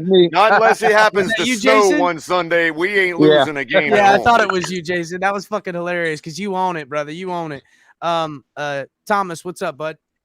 Hey, let me tell you something. Finish up what you were saying. Rhino, see that, Rhino? Here's my thick skin right here. Okay, you no longer will be ever engaged by me again. You did it. There you go. Have fun. I want the panel to think of this. Okay, most of the time now with this speed, these defenses are going to be a nickel and dime, and we got probably the second best blocking fullback that we picked up. Imagine coming through the hole as a DB or safety and have him meet that guy to spring the runner in the secondary. I think Eagle will be used as that second tight end / fullback, Guys, you guys got it all wrong. There's a guy by the name of Bill Walsh. He was the inventor of the West Coast offense. It passed on to George Seifert. Those guys was pass first, then run. They're about to make my dream come true. They're about to run the West Coast offense the way it was originally designed. Preach. To be a pass-first offense, and then we're going to feed off with the run. Yeah, but that's then you going to had be the primary. You had Raffin back there blowing people up, man. Yes, he did, but he wasn't the go-to guy. It was a guy by the name of Jerry Rice that was on that squad. I do agree with that now. And it was John Taylor that was also on that squad. And Brent Jones that was on that squad, and before that it was Dwight. And before that it was Dwight Clark. Hey, so they were. Therefore, there was this is going to be the way the real West Coast offense was invented to be ran. You're about to see it right now. The old 49ers, there was not a big this knock on 49ers. them that they were The 49ers of the 90s and 80s are about to be ran. That's right. When listen, there was a big knock on San ran Francisco being a finesse offensive team. And they would pound the hell out of these teams. They were a very physical team. When it got to the fourth quarter and they had the lead, they were a power team. Pounding it down their throats. Okay. And when you got the lead, guess what? This defense, that's where they're going to eat if they got the lead. So, all right, I want to throw it to Jason. Jason, how jacked up are you right now, my brother? Man, I'm jacked up. I gotta say it again. What a day to be a Miami Dolphins fan. I'll tell you that. Just look. I don't even think Chris Grier 2 days ago knew that Tyreek Hill would become available. To be honest with you, and I think that I think the way that we've done it, using the picks, we've built a young nucleus with our draft picks the last few years, and then we threw them 5 picks. That, I mean, to be honest with you, I know everyone's making a big deal about 5 picks for a non-quarterback, but I'm sorry, but basically 2 seconds, 2 fourths, and a 6. That doesn't. I mean, to me, for Tyreek Hill, I'm doing that. I'm doing that deal, especially for the Dolphins. And this year, they have to know what they're They have to know about Tua this year. When you buy a Ferrari, it costs a lot of money. It costs a lot of money to buy a Ferrari, and that's what we just got. So absolutely, and it's I definitely agree with that. The ticket's going to be worth the price of admission for the fun. Hey, Chris. Yeah. Chris, so Yeah. the whole panel could laugh their ass off. You already know my baby mama's a Jets fan. She was listening to the TV when they were like, the Dolphins and the Jets are fighting for Tyreek Hill. She's like, oh, we're going to get Tyreek Hill. I was like, you wish. Bro, I couldn't stop laughing at her, bro. Yeah, Q, I don't give a damn if you know who I am. Have I ever hidden who I am? I'm right here. You can say you know who I am all you want. That's because I let you know who I am. That's because I got balls enough to come up on this panel and show public people. I don't think Q's talking about you, Doug. I don't think he's talking about everybody. He's talking about everybody that's up here talking. They're happy about this, man. Who's happy about it? No, I think CB83. We're backpedaling. We're backpedaling. This is exactly what I was CB83 is sadly earlier. mistaken. Because if he was here long enough, he would know I was the only guy that predicted 13 wins last year, and that was with Tua Tagovailoa as the quarterback. So who's late to the party? Maybe sounds not, like but CB83 is late to the party because he would have known that I was the only one that predicted the most wins with Tua as our quarterback. So stop the nonsense, CB83. Go check the record. CB83 is just another one, man. It don't matter what you do. Hold up. I have a question for the panel. He's one of the ones that divvies out fan I got a video. And they was calling me delusional for predicting 13 wins. That was Tua as the quarterback. I got a video from Logical Guy. Everyone's gonna love this. So look at this. He throws it up. Look at that elite ball placement. That's elite ball. That's elite ball placement. Look at this. He throws it up. Look at that elite ball placement. Bro, that shit is fucking brutal, CB. Where are you finding this shit? Or CB, I'm sorry, man. CB sent it to me, actually. CB, now it's your fault. So, no, Logical Guy, I'm sorry, man. Where are you finding this stuff, dude? It's literally brutal, man. That is brutal, guys. Oh, my God. Thanks for the reminder, Ian. I will, man, because I'm tired of being on it. And you know what? Ain't no narrative change here either. It's the same damn narrative I've had from the beginning. What the hell's changed about my narrative? I don't know. I know he got me sad. If we go to the Super Bowl, I'm the only one we would have been able to do that out Tyreek Hill. Is that what you're trying to tell me? They're late to the bandwagon. You trying to tell me Tua don't need all these tools to take us to the Super Bowl? Is that what you're trying to tell me? So I got a question for the panel. Die already. And this is really going to get everybody. Go ahead. Hold on. Go ahead, Jason. Hold up, man. Go ahead, if this isn't going to get everybody pumped up real quick, can anybody in the chat on the panel, can anybody name two teams? Give me 2 teams that have a better skill position group than the Dolphins right now. Give me I even go as far as saying 1. Get 1 or 2 teams. Give me more than 1 or 2 teams that have a better skill position set than the Dolphins right now. Running back, tight end, wide receiver. Now quarterback not included. Skill players. I'm just saying. Name 1 team. I say the Raiders maybe, but that's maybe. It will probably be the Raiders or Cleveland. What are you? And you know what? Yeah. All them quarterbacks do need all the same tools to win, to get to the Super Bowl, but they don't need them to look good. Color, don't worry about it, man. Guess what? Time kills all. And, I don't think CB83 had the guts to predict 13 wins with Tua Tagovailoa as the quarterback. Who's the Tua hater? Crypto, right, exactly. Who really hates Tua? Crypto, CB83? what episode was that? What episode was that when we looked at it and we said 13 wins? Do you remember when we were doing the breakdown? It was the schedule release episode. I don't remember which one that was. We'll have to look back. we'll have to see when that came in. Yeah, I know Larry did one last year before the summer, before training camp and the post training Well, camp. we don't know He the did two dates and separate stuff ones. like that. We just did something real quick. But I'm gonna We all throw. got to pick one game to get together, man. We all got to pick one game where we all get Jason, together for sure, bro. 1,000,000%, brother. Because we're going to Fan Week, no matter like that. That's the one I'm gonna make sure to go to. So as soon as I find out, I'm gonna make sure to secure that in any way I can. So There, Rhino. Last one. I won't ever make that mistake again because now I won't see him. You happy? I don't know what you mean. Nothing. Okay. Don't fall for the trolls, Color. Don't let the trolls No, because CB83 is trolling because I just did what I he's needed real to do. ignorant because he I can't just simply hit the video button and go back and I made everybody's the live mistake of feed. I when we made were the mistake making of engaging with Rhino again after I told him I would never do it again, and he called me Preseason out on that. So I just hit his comments so I don't ever make that mistake again. Color, man. This is so we can know that people just don't like watching video of everybody's preseason predictions prior to the season starting. I'm trying to last eliminate year. negativity out of my life, Chris. Sorry. At the beginning of last year. Kind of like Chris Grier. In March, I play March, the long matter of game, fact, boys. I have the exact date, time, and seconds on when the prediction was made. So don't even go there, CB83. Yeah, but crypto, everything's changed, man. When we made those predictions, it was a totally different set of variables. I'm just saying, as far as him saying people backtracking and saying that people is not supporting Tua. I wasn't making that prediction based on Kobe Brissett being a quarterback. Who predicts 13 wins for a team that with Kobe Brissett as the quarterback?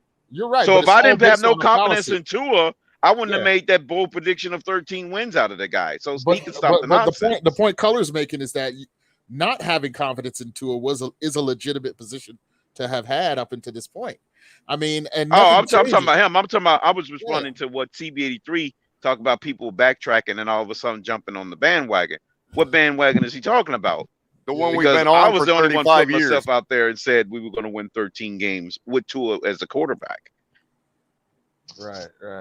And I will say that the Bengals do have a good skill set players, but I want to disagree with somebody who said Buffalo, because Buffalo, I don't think Buffalo has the skill players we do. They got Josh Allen, but they don't, and Stephon Diggs, and Knox is pretty good, but they don't have the skill Well, players. Buffalo's really taking a risk right now because, as you've seen, they're diverting some of their resources from offense to defense to balance their team, and now the pressure's really going to be on to see if Josh Allen is the kind of quarterback that can carry a team and make up for it, which we've seen. The Dolphins are about to find out which of all the teams have the real defenses. Buffalo's defense is about to get tested big time by our team. Right. We're and I think if there's one way to improve, we need to get that D line, that depth. That's one spot that I think, and of course linebacker, but I think we need to kind of copy Buffalo in that sense where we get the D line. Right now, Jason, we still have for depth the expatriate. His name's eluding me right now. Adam Butler. Butler's still on the team right now. They might rework his deal, save some money, and go pick up Jenkins again, and all of a sudden we're fire as fuck. You know what I'm saying? We don't need a big deal for somebody. We don't need to pick up guys. We need serviceable dudes. I'm wondering, and we'll go over this in the draft coverage because now it's going to be really dicey. And guys, shout out to the guys over on the Fin side. They check out the episode with the interview if you guys haven't checked it out yet. But I can't wait to turn to them for some draft coverage. I'll be talking to them about some stuff because now the draft is a whole different animal. Because Chris Grier, as we've seen, because if you look back when Chris Grier had minimal power, those later round picks that were hitting were Chris Grier picks. If you guys go back and watch Chris Grier from the bottom to the top of his career, those later round scouting reports on the players that were hitting low were players that Chris Grier was scouted and his team, and he was in charge of that.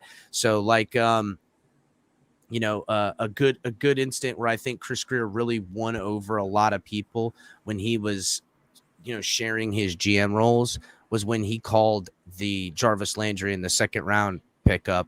It really, that was the time when I noticed that around the organization, he got the eye from Ross, where he noticed that this guy knows what the fuck he's talking about. Up to that point, he'd been pretty damn on the point, and now he was making judgment calls. And from there, we've only seen him go up. This team is in his hands, and whether Tua works out or not, and we can have our fun. I'm going to play another video from Logical Guy that I thought was funny too. But, we can have our fun, but Chris Grier is not going to let a failure happen with no one at all. If Tua can't perform, he'll find somebody who can. If Tua's given, first of all, no one can take away the type of man Tua is to deal with the type of things he's had to deal with as a professional athlete. Coming into the league injured and hurt with all the pressure from being a, quote unquote superstar athlete, expectation, thrusted in his first year into action before he should have ever gotten it. Let's be real. That's against the Rams, but they were right to do it because they were able to, have a defense to counterbalance it. And then by all accounts, this Deshaun Watson stuff really demoralized Tua's ability to concentrate on his job. And God, who wouldn't, especially because it seems like the biggest proponent of it was Brian Flores, and that, it was him that wanted this to happen, because that's where that narrative has been gone out of the building. But What's up, Kari? Yeah, what's up, panel? What's up, brother? Hey, that pressure hasn't gone anywhere, man. That pressure's only that's now. I agree with you, Kahari. It's a new that's where I was going to round this point out, is that again, this is a whole new type of pressure for him, because there's no excuses. So if he fails, although I won't be mad, I'll be pissed as fuck about him failing, but I'll also, in retrospect, I'll look at it as, wow, how much fucking pressure could someone ever be on as far as their first 3 years? Usually guys that go 5th overall go to a team that fucking sucks. And yeah, they got pressure to throw the team on their shoulders, but they're always usually a part of organizations that aren't so well put together and have, expectations set so fucking high. And this year is the most pressure of it all, because this team just spent the money and turned the roster over. It's fucking loaded, and he's gonna have to deliver. So, and I think he will. I think he will, because he looks healthy. He looks healthy, and he looks like he's ready to go. And this is football pressure. This is football pressure. This isn't like outside noise. Oh, that's right. This is a pressure I expect him to handle, Jason. That's right. This is a pressure that is fair to put on him. But he also has probably not a lot of pressure been relieved from what the organization has done in building a coaching staff, and now has given him a treasure trove again of riches to pick from in this scheme. The Chris Grier has done an amazing job. When it was defensive minded, he did everything he wanted. You guys, we've got to go look back, but guys like Agba were coming in the building, and contracts we were signing as well when this coach came in. Well, now it's on the offensive minded, and he had more money to do it. And this team is a better offensive way, if the defense stays the same, of being in the playoffs and actually making some noise. So before I throw it to you, Kahari, and to get your reactions positive about pressure. It's very positive pressure. Yeah, and we're Positive gonna pressure. continue. We're gonna continue to be what we are and have fun with it. And again, guys, tailgate party that never stops. But first, guys, if you guys are watching, make sure you're hitting the like button. Please, guys, hit the like button. Make sure you're coming back and checking out Tonk 7's TMI Tuesday with color commentary on there, live at 9 on Tuesdays. It's a whole different beat on TMI, guys. And then you guys also get open mic with Mike on the mic right after that on Tuesday, and then drop the mic on Saturdays. And Brandon the Bookie making regular appearances on there. Also, Thursday nights, late night color commentary, live in action. You guys can catch color tomorrow. It's going to be a good one. Everybody knows it is. And then also TFTG, the Fins Tailgate, El Capitan, every other night of the week. Cash App, Venmo, support the channel. We got our gear in the link in the description. Get you guys a hat, a beanie, represent the team. When we meet up with everybody at the tailgate party this year coming up, probably bring some gear. Also, guys, if you're buying some gear for going to some games coming up, going to go get yourself a Tyreek Hill jersey. go to Fanatics. Gonna get it. They're gonna have it now. Go hit the description. Buy the Fanatics.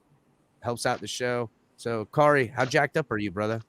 And very jacked up, man. I mean, like you said earlier, man, I don't think Grier could have done any better, man. I think he's eliminated all questions to his ability as a GM.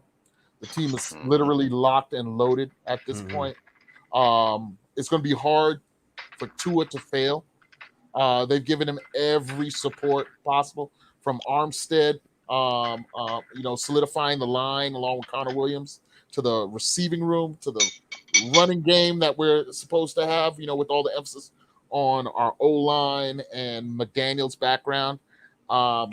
This is as optimistic a time to be a Dolphin fan as there's been since those Marino days, honestly, because I'm one who's suggested that even when Ricky and Ronnie were running, we had a flawed approach. We knew it had limitations. We knew there was gimmick to it. Exactly, and then we saw Marino fade a little bit earlier than that. And where would we get that next championship level threat from? And I think we're here. I'm sure there's a big question mark still on Tua, right? He's going to have to step up to the plate and be the guy who commands the offense, distributes the ball, puts us in the right sets, makes critical decisions on changing the play at the line and all that. But everything's in place. I think we're ready to compete. I don't see any weaknesses right now. So salute to the Dolphins organization right now. From a purely football perspective, they've done the damn job, and that's not in question. So, be careful, Kari P. You're gonna be accused of backsliding. Stop your stop backsliding, Kahari. Chris, you're not allowed to be a fan. I want to clarify something real quick for those that don't understand how somebody's eye test on somebody can change. Okay, it's not that my eye test on Tua's personal on his performance that's changed. Okay, that remains the same. Okay, what it's saying now is that the eye test I have on what I've seen is sufficient to win when you put a guy like Tyreek Hill on your squad. Is that good enough? Real quick, guys. Mike has here up there that X might be on the way out for Debo. Seems how he's going ahead and putting names to it. I was hearing that it was Byron Jones in the deal along with the picks, but know this, everyone. Debo's in mega play. And it's on the record now. We're saying it. So just beware that this very well might happen where Chris Grier pulls off the trifecta. So just letting everybody know. That will officially put me in a state of ecstasy, Chris. Shout out Fanatics. I will be in a state of ecstasy. Guys, to shout out Fanatics one more time, they already have Hill jerseys available with the number 0 on them. I don't know if they're for pre-order and they'll eventually put the right number on them or what. You can make it into 10 if you want. I'm looking to see if you can do that right now. You couldn't do it earlier on the Dolphins site, but let me see now. You can do it on Fanatics. That's why I said you can go to Fanatics now and get the jersey, because you can make your own jersey and do that. So it's still saying unable to customize with that name and number, Chris. No shit, really? Yeah, that's usually not how they rock it, but they have number 0s with Hill's name on it. I don't know if they end up. So you can't do number 10 no more. Well, I don't know. That might be pre-order, and they'll put the right number on it once before they ship it. I don't know. I'll have to look at the details. But. So hold up, guys. It should be released. I want to throw it to Logical Guy first, and then we're gonna welcome Rhino up here. Thanks for coming up, Rhino. And then I'll get to Russell. But go ahead, Logical Guy. What's up, Russell? What's up, Rhino? I got 2 things here. One is that video I sent, the latest one, which I think you should play. But besides that, I think, what would you call a success for you? Like, from a Titans fan, I hope to see the Titans going to the Super Bowl. So, say we meet in a divisional round and y'all lose. Is that a success on the season for you? No. Not if it's against the Titans, I gotta say. If it's a divisional round loss to somebody different than the Titans, I would say no. Well, it'll all depend on where Derrick Henry's at that point, won't it? If Derrick Henry's been rattling off 200 yards, and I don't know. Really, to me, sky's the limit, and what Tennessee has is their window might be closing because they're now trying to navigate things, where the Dolphins are literally kicking the window out of the house and bashing the friggin' window in. It just started home invasion style on this motherfucker, bro. Like straight up, just straight what would kicked you it in see, and home what would invasion you be style. happy with? What will I be happy with? I'll be happy if we win the AFC East. That's what I'll be happy with. If we beat Buffalo and we're AFC East champs and we have home field advantage in the playoffs, I will call that an overachievement in year one by Mike McDaniel. A minimum is a playoff berth, and it'll all depend on the opponent and where that opponent is and where we are as far as health goes on that moment. But if it's Tennessee, because it's Tannehill, I won't accept the loss in that instant. Now, there's other teams. Buffalo's the litmus test. There's other teams I would, maybe feel differently about. But definitely Tennessee. I wouldn't be happy if we lost against Tennessee, to be honest with you. Well, we're all in agreement though that this team, we need to make the playoffs this year. Absolutely, bro. It's money wasted if we don't. Because Chris Grier has done other stuff Tyreek Hill's cap hit is what is it? Between 25. It's 6 this year. Yeah. Yeah, it's like $6 million this year. This is money that was saved, and there's still other things that are going to be done with the cap to potentially sign Treader. They're turning this bitch over for a run, not for a next year. We're buying everyone now to go next year. That's not how we're rocking. We're looking at the AFC West and going, AFC West going to beat themselves up. You know, they're going to come limping into the playoffs. We're looking at the AFC North and thinking, you know what? I don't think the Bengals going to make it happen again. And we're going to neutralize these passing games with a sideline to sideline running attack. And if we ever get out in front on points on your team, we're going to chew up your fucking defense and put the ball in the end zone on long drives. And then we're going to hopefully have a pass rush and a secondary that can either, capitalize on passes or tee off on it. But either way, with a guy like Tyreek Hill demanding either double coverage or at least schematically on the defense trying to neutralize the Tyreek Hill talent, good fucking luck when you got Waddle opposite him. So in the break glass in case of emergency scenario where you got to run down and score to change this game up, you've got that availability now. So the sky's the fucking limit.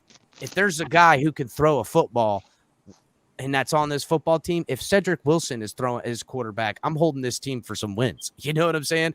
Because this is where we're at. This is what the money has dictated. This is what we've bet on. This is Chris Grier's Mona Lisa to say, because this is where the Dolphins either push themselves back into relevance with Tua or without Tua, and it doesn't even hinge on Tua. And I think that was the whole idea. It hinges on this team being the fucking best they can be and bringing out a coaching staff that can navigate with playmakers and just do what they can. And when I measure the Titans to the Dolphins with the talent, I think we have more talent. AJ Brown to me is not better than Tyreek Hill or Waddle. So in a talent perspective, I'm holding the Dolphins to a different standard. And that was kind of my point during the season last year, that it's time we start holding our standards a little higher because that's where we're heading. And now we're here. So now it's time to keep them up. And I'm not saying we don't take it easy on things, but we ain't got time to fuck about now, boys, because we're on the hook for the money. This window closes quick, and people ain't going to start giving us breaks on shit for money if we ain't going to prove that we can win. So we got to start holding this team to a higher standard in the most supportive way we can. I'm not saying let's fucking mob some bitches. That ain't how we get down here. But I'm talking about amongst how we view this team. Logical guy, I'm going to play that video just real quick, guys. It's just it's a not against anything. It's actually a Tyreek Hill kind of thing. It's pretty decent. Logical guy's keeping it light. He understands what the whole deal of the show is. It's for fun. So here we go. Just real quick, guys.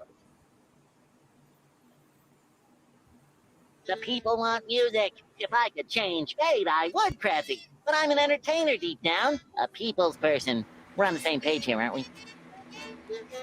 Boy, those crabby fumes must have got to your head. Borrow Squidward's gas mask, then get right back to work. I knew you'd understand.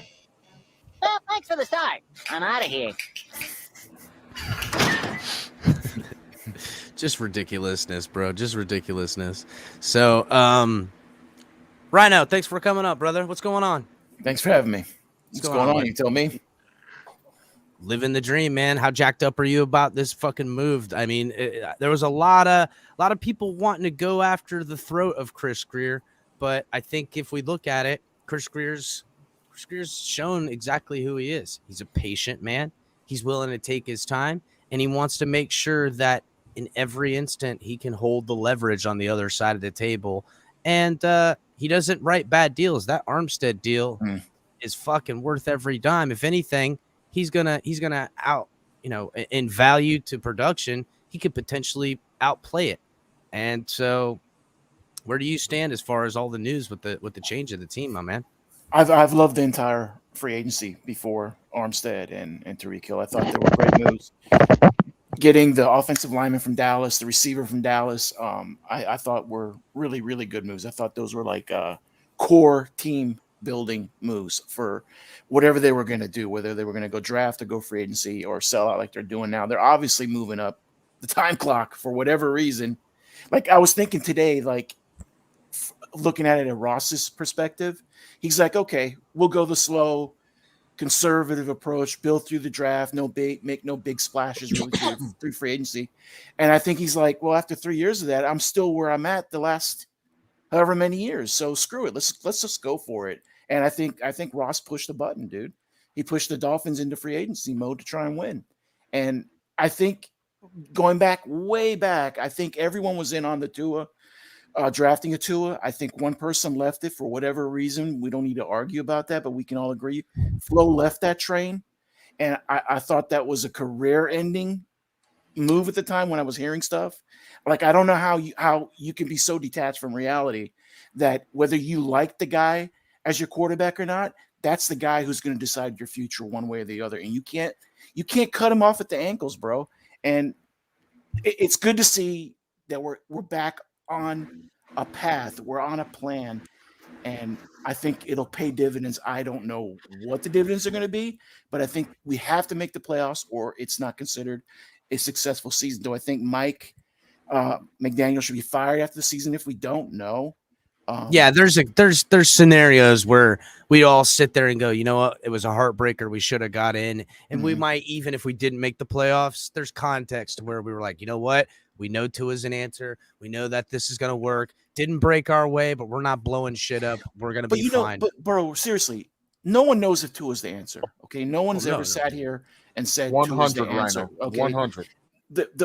The problem I've always had is that how do you give up on a guy at number 5? You pick 5 overall after 1.5 seasons. That's where my brain just can't wrap my head around that. As a fan, as a front office guy, it just doesn't make sense to me. You have to try and do what you're going to do over 5 years because that's how many years you have where Tua is going to be cheap. That's where you have to move on. Wait, I need to respond real quick, Kari. Sorry, because the chat is asking me to respond.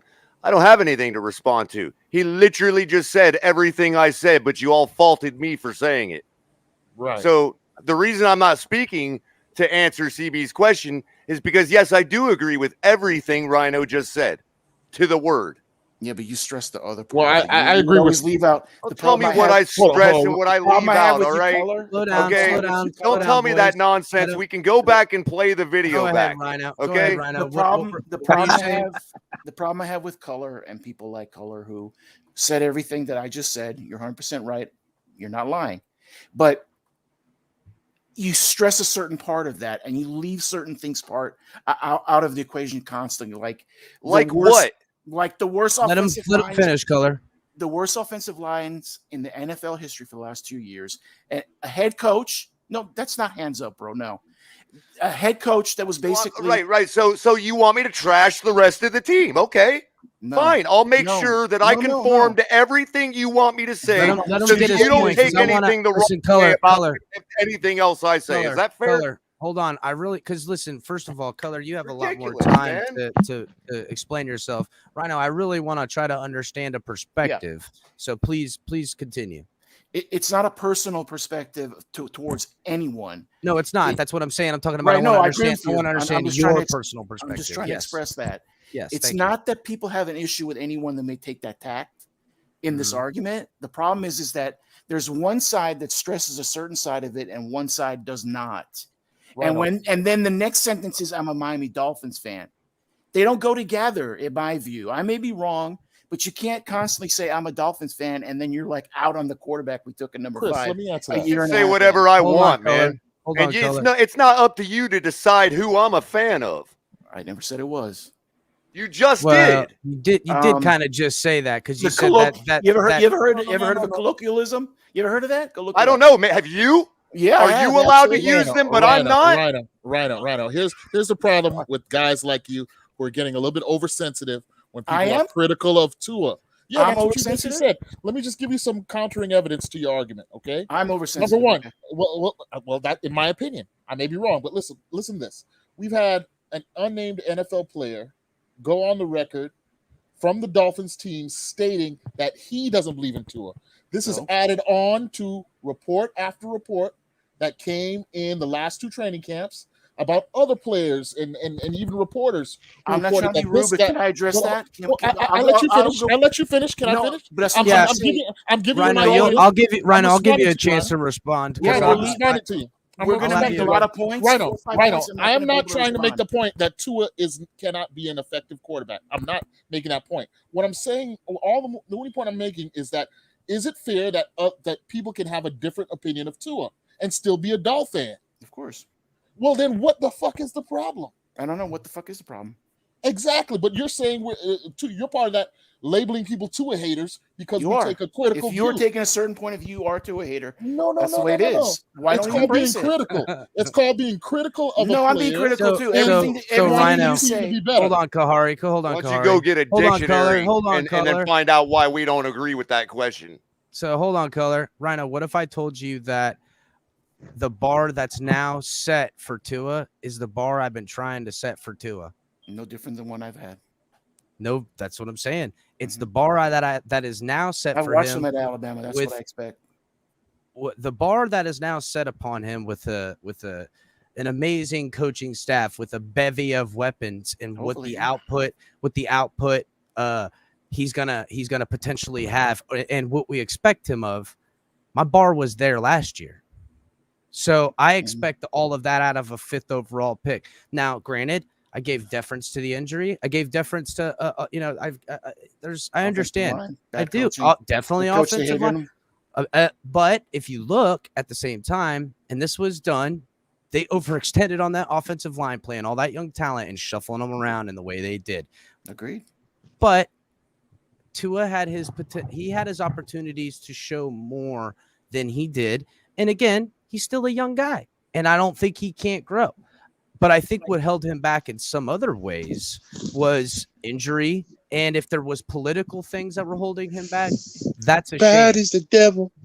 If there's political things that are happening behind the scenes, that's a real shame. And that should not be tolerated. And it's not. It is what happened. It is. But again, all these politics come from all different angles too. So I don't know who did what or whatever. All I know now is that moving forward is the only place to go.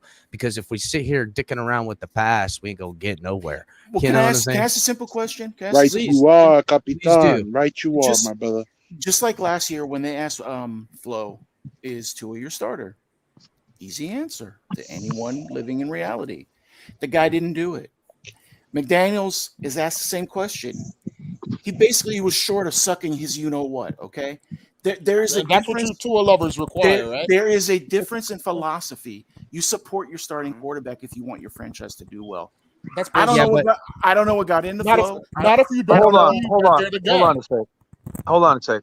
Let's be real though. Look, I've been a Dolphin fan. No, I don't think anybody's going to question anybody's loyalty on this panel. There's And no, I there's no understand. measuring of fandom wangs around here, I'm Jason. sorry, But Jason, what I'm but gonna they say, are, color. bro. what I'm They gonna say, literally are questioning right, our fandom, right, bro. right. No, I'll no, tell you what no, I'm no. But I questioning mean, after. I'll tell you Hey, what I'm be questioning.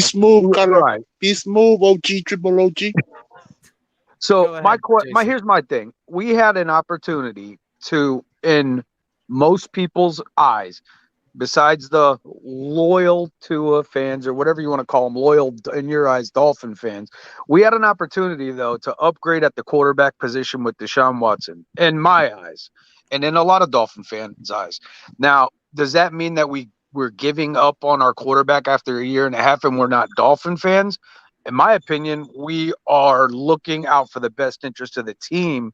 And That's we all were that is. saying, you know what? We had an opportunity to upgrade at a position that we think needs upgrading. Now, with Well, Jason, it wasn't just the us things as that fans that changed. said that. The organization was Right. very clear about it as The well. media, the national media. I mean, there's been a ton of people who would say that Watson was an upgrade over Tua. And I don't think mean, anyone disagreed with that. I don't think anyone ever did disagree with that. right. Let So, him finish, because I think he's going to make but a you're saying that different we point. wanted to just throw him to the curb, though. It sounds to me like you were kind of just, insinuating that we were just all like, get rid of Tua for a bag of chips. My point is, it was like the choice was Watson or Tua, and then we were saying let's go after Watson to upgrade the quarterback position. In that scenario, I just don't see how that would, in any scenario, I should say, questioning loyalty of the team at all. Do we really want to go down the Watson hole? I mean, No, I don't. Yeah, I don't. I I'm looking agree. at it Well, now, we though. I'm were. looking at it now. He has everything. He has all the. Right. This is what I've wanted for Tua, to be honest with you, and I think he's unfairly been judged in a sense because he hasn't had the supporting cast. Now he has an exceptional supporting cast that is like, I mean, there's no doubt that you're going to get the Tua, like that. We're going to know what Tua is about this year. I don't think there's any question now. I think Grier made all the moves to make that, to eliminate any doubt. If Tua succeeds, then he's our guy. If not, then he's gone. Well, And I would since just I'm like a to Dolphins say, fan, I I'm would sorry just to like to interrupt, but say, since I'm a Dolphins fan, I want that to happen. And I don't care if you guys call that backpedaling or whatever the frick you want to call it, man. Okay? Go ahead. That's Go what ahead, a true Rhino. fan is. I don't question anyone's fandom. You're on a Dolphins YouTube channel right now, spending your free time. You're obviously a fan. Okay, that's not ever been my argument. Then why My are we even argument- having this conversation? Why I'm do trying to I get sit there. here and I'm take trying. insults? I'm trying. Why do I sit here and take insults on a daily I don't basis know. then? Go buy a mirror. I have Hey, no color, idea. color. But It's look, only an bro, insult There if you you're go. offended. Right there, you just did it. Don't Go take buy offense a to mirror. it. Okay, go I fuck can't. yourself. I don't know you, bro. I Don't can't take answer that offense for to it. you.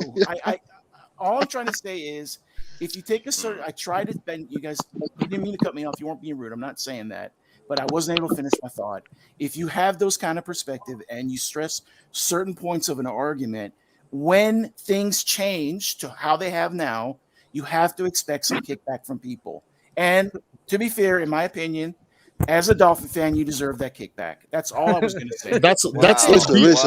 So what That's you're not saying true. is exactly what I thought. You guys were just offended at how hard we went on getting a better quarterback. Yeah, I'm just sorry. they were just I angry at how critical apologize. we Is were. that And now good you're enough for offended, you? color. And now you're offended for calling you a Tua hater.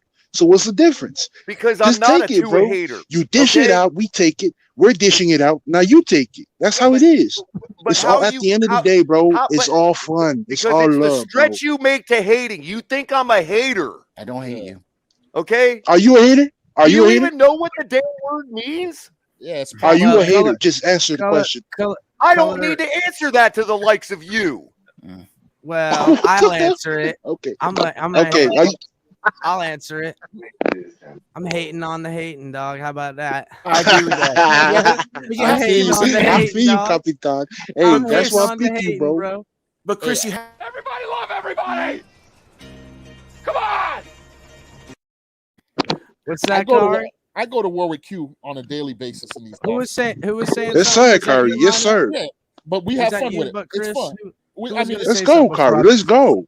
no, sometimes it's fun, but there is a line that we step over when you start calling people. Not with me, Kari. Sorry, well, Kari, if I overstepped same that way- boundary, but it's I'm the telling you same the way when you truth. Not with call- me. I don't have a line. You try to be funny with it, I'll be fun with it. You try to be serious, I'll be funny with it. That's what I'm saying, bro. Exactly. If you're trying to, It's all fun and games until somebody gets pregnant. That's There it that's is. right. You know what? We're all men in here, so who's about to be pregnant? And Crypto, Hey, they're hey, awfully can I make close a to point? his backside, right? Practice make a safe point? sex, ladies and gentlemen. Can I make a point? Let me. Yeah, go ahead, Thomas. Listen, Drive it home. I've been a fan of this team for a very long time, and okay, when Jesse Davis is screwing up, I criticize him. Doesn't mean I'm a hater. Okay, when Jesse Davis, Crypto's favorite guy, keeps getting hurt, I'm going to criticize him because I'm a Dolphin fan. Doesn't mean I'm a hater. Well, first of all, now you hate the Dolphins, Thomas, because we drafted DVP in the first round, and that's what that. But I'm being that's critical just- of my that's just the wrong players. Doesn't mean I'm a hater. 100%. Okay. When Fiedler threw the 3 interceptions, and I was at that game that was blacked out against Baltimore Ravens, No. I was probably a hater. Okay, but I'm just saying when Woodley would screw up. How about when and throw Pennington for threw 30 3 yards, picks against I was Baltimore? critical of him. Hold on, Jay Fiedler was a legend. You can't criticize him. So, Well, first of all, same Jay token, Fiedler is and beloved. Ryan, I will Ryan, give I him just that. want to see because I see you in the chat all the time, and you're very critical of Jesse Davis. So I guess you're a hater too. Okay. It's a little simplistic. No, but they don't see. No, they don't give the same deference to the little All right, fellas, I'll catch you in 52 the other chat. minions. Capitan, They don't give deference to the see you later, 52 brother. other little soldiers that have to just do their part. And if they suck, we can call them whatever the hell we Yeah, want. no, because everybody in this chat, I guess, is all haters. Going by that logic. Okay. The problem becomes when the hate turns into lies and making up falsehoods. Like, for instance, like Deshaun Watson would not have been an upgrade over Tua. And Who those said same that? Whoever said that? Where's that? Most That person of would the be a folks in the lunatic if they chat. said Where? that. I have never. I Most heard of the people say folks it. in the I've never chat heard it. over Never the heard it past once. few weeks were the same ones who created excuse after excuse why the Dolphins should not move on and make the Watson move. Never heard How that Tua was not being given a fair shot. Now you're going to pretend like those arguments were not prevalent for the last couple months. Bro, leading I've up. been here when Marino was the quarterback and Mitchell was talked about to replace Marino. I was there too. I was here. I too. don't. I don't know what you guys are Absolutely. talking about. This is mild I stuff. definitely This is remember mild those stuff. painful days Yeah. of Okay, Mitchell so and Marino talks. it's not a big deal. All I'm saying is some people tend to be more negative. Some people tend to be more positive. I think we can agree on that. It's a personality thing. Well, I think Rhino, I think Yeah. on this show, I tend to be more about comedy and the fun of it. Okay, cool. But in other ways too, there's time and place for what I'll seriously bring to it. Mhm. Because when I'm getting the same sources that are telling me about Tyreek Hill getting traded to the Dolphins 3 weeks ago, Mhm. and also at the time of when Deshaun Watson at the trade deadline, that it was a done fucking deal, like it was gonna happen. Again, these are the same sources, so catch. They're only as good as what the people that are giving them the information is what I would say. Well, no doubt, and mine are So- mine are to be trusted, and there's a lot of finances that go along with some of the sources I got too, like Yeah, people but there are where they have. finances on both sides, right? There's always finances on both sides. There's I'm always talking an about agenda. guys who make a living on betting. Yeah, I know who you're talking about. I actually know. Okay, I actually know what you're talking about, and there's motivations on both sides, is what I'm trying to say. And it's going to be true on one side, and one side's not going to be true. So, well, there's and Aqua says that there's no. that Well, he- that's they were- hold on, that- hold on, that color, everybody hold on, was- color. Rhino, I think you're misunderstanding. okay, You're talking about sides. There's no sides for these people, dog. of course, there's an agent. There's a No, player there's side. not. No, and there's not. No, there's not. Not from my sources that I'm getting it from. Okay. Because there's not sides here. No one has an agenda. Everyone It's has about an it's agenda, about Chris. bringing it's well. Then I you're mean- then you don't then if you don't notice on this show, the only agenda is for the fun, because that's what this is supposed to be. If there's a motive agenda about control or about keeping things in or out or people not allowed to do or something like that, then you'll find out what the only agenda I might have outside of the laughs is to destroy shit like that, because I don't like all that. So if there's a side play and there's a push don't and a even know real what you're talking about right now. I'm not talking about anything to do with you. I was talking about. No. I'm not talking. I'm not saying you or you speaking to me. I'm talking about if I find out through sources or other ways and things of navigation that this is a ruse, or not necessarily a ruse. How about something just trying to be done in malicious intent? That shit ain't gonna fly here, dog. I ain't gonna let that happen. So again, the only monitoring / narrative control that I try to push is that no one has the fucking control. It's about for fun. This is supposed to be fun. Everyone's here talking about football. And real quick, Chris, And there's no sides. Point, there's no apparently sides. People were upset about the constant door jokes in the chat. Okay, maybe that's true. So what? But You know what? Wait a minute. This is no different than being upset with Dave Letterman because he kept throwing toilet paper out windows every single night. I don't know that, but I know. I mean, if you don't, just don't watch. I mean, I don't. You know what I mean? Change the channel. What do you want me to say to that? Well, listen, I don't. People laughed. People laughed. It made people. It made people really. We're trying to provide a release for people here.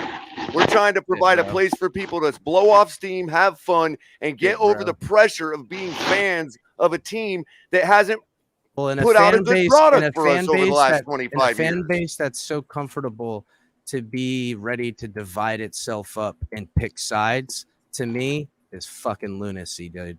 It's lunacy, and it's everybody needs to chill the fuck out and realize what we're really talking about here. We're talking football, and we're talking about having a good time. And this is a tailgate party, dog. Talking football, I was actually wanting to bring something up.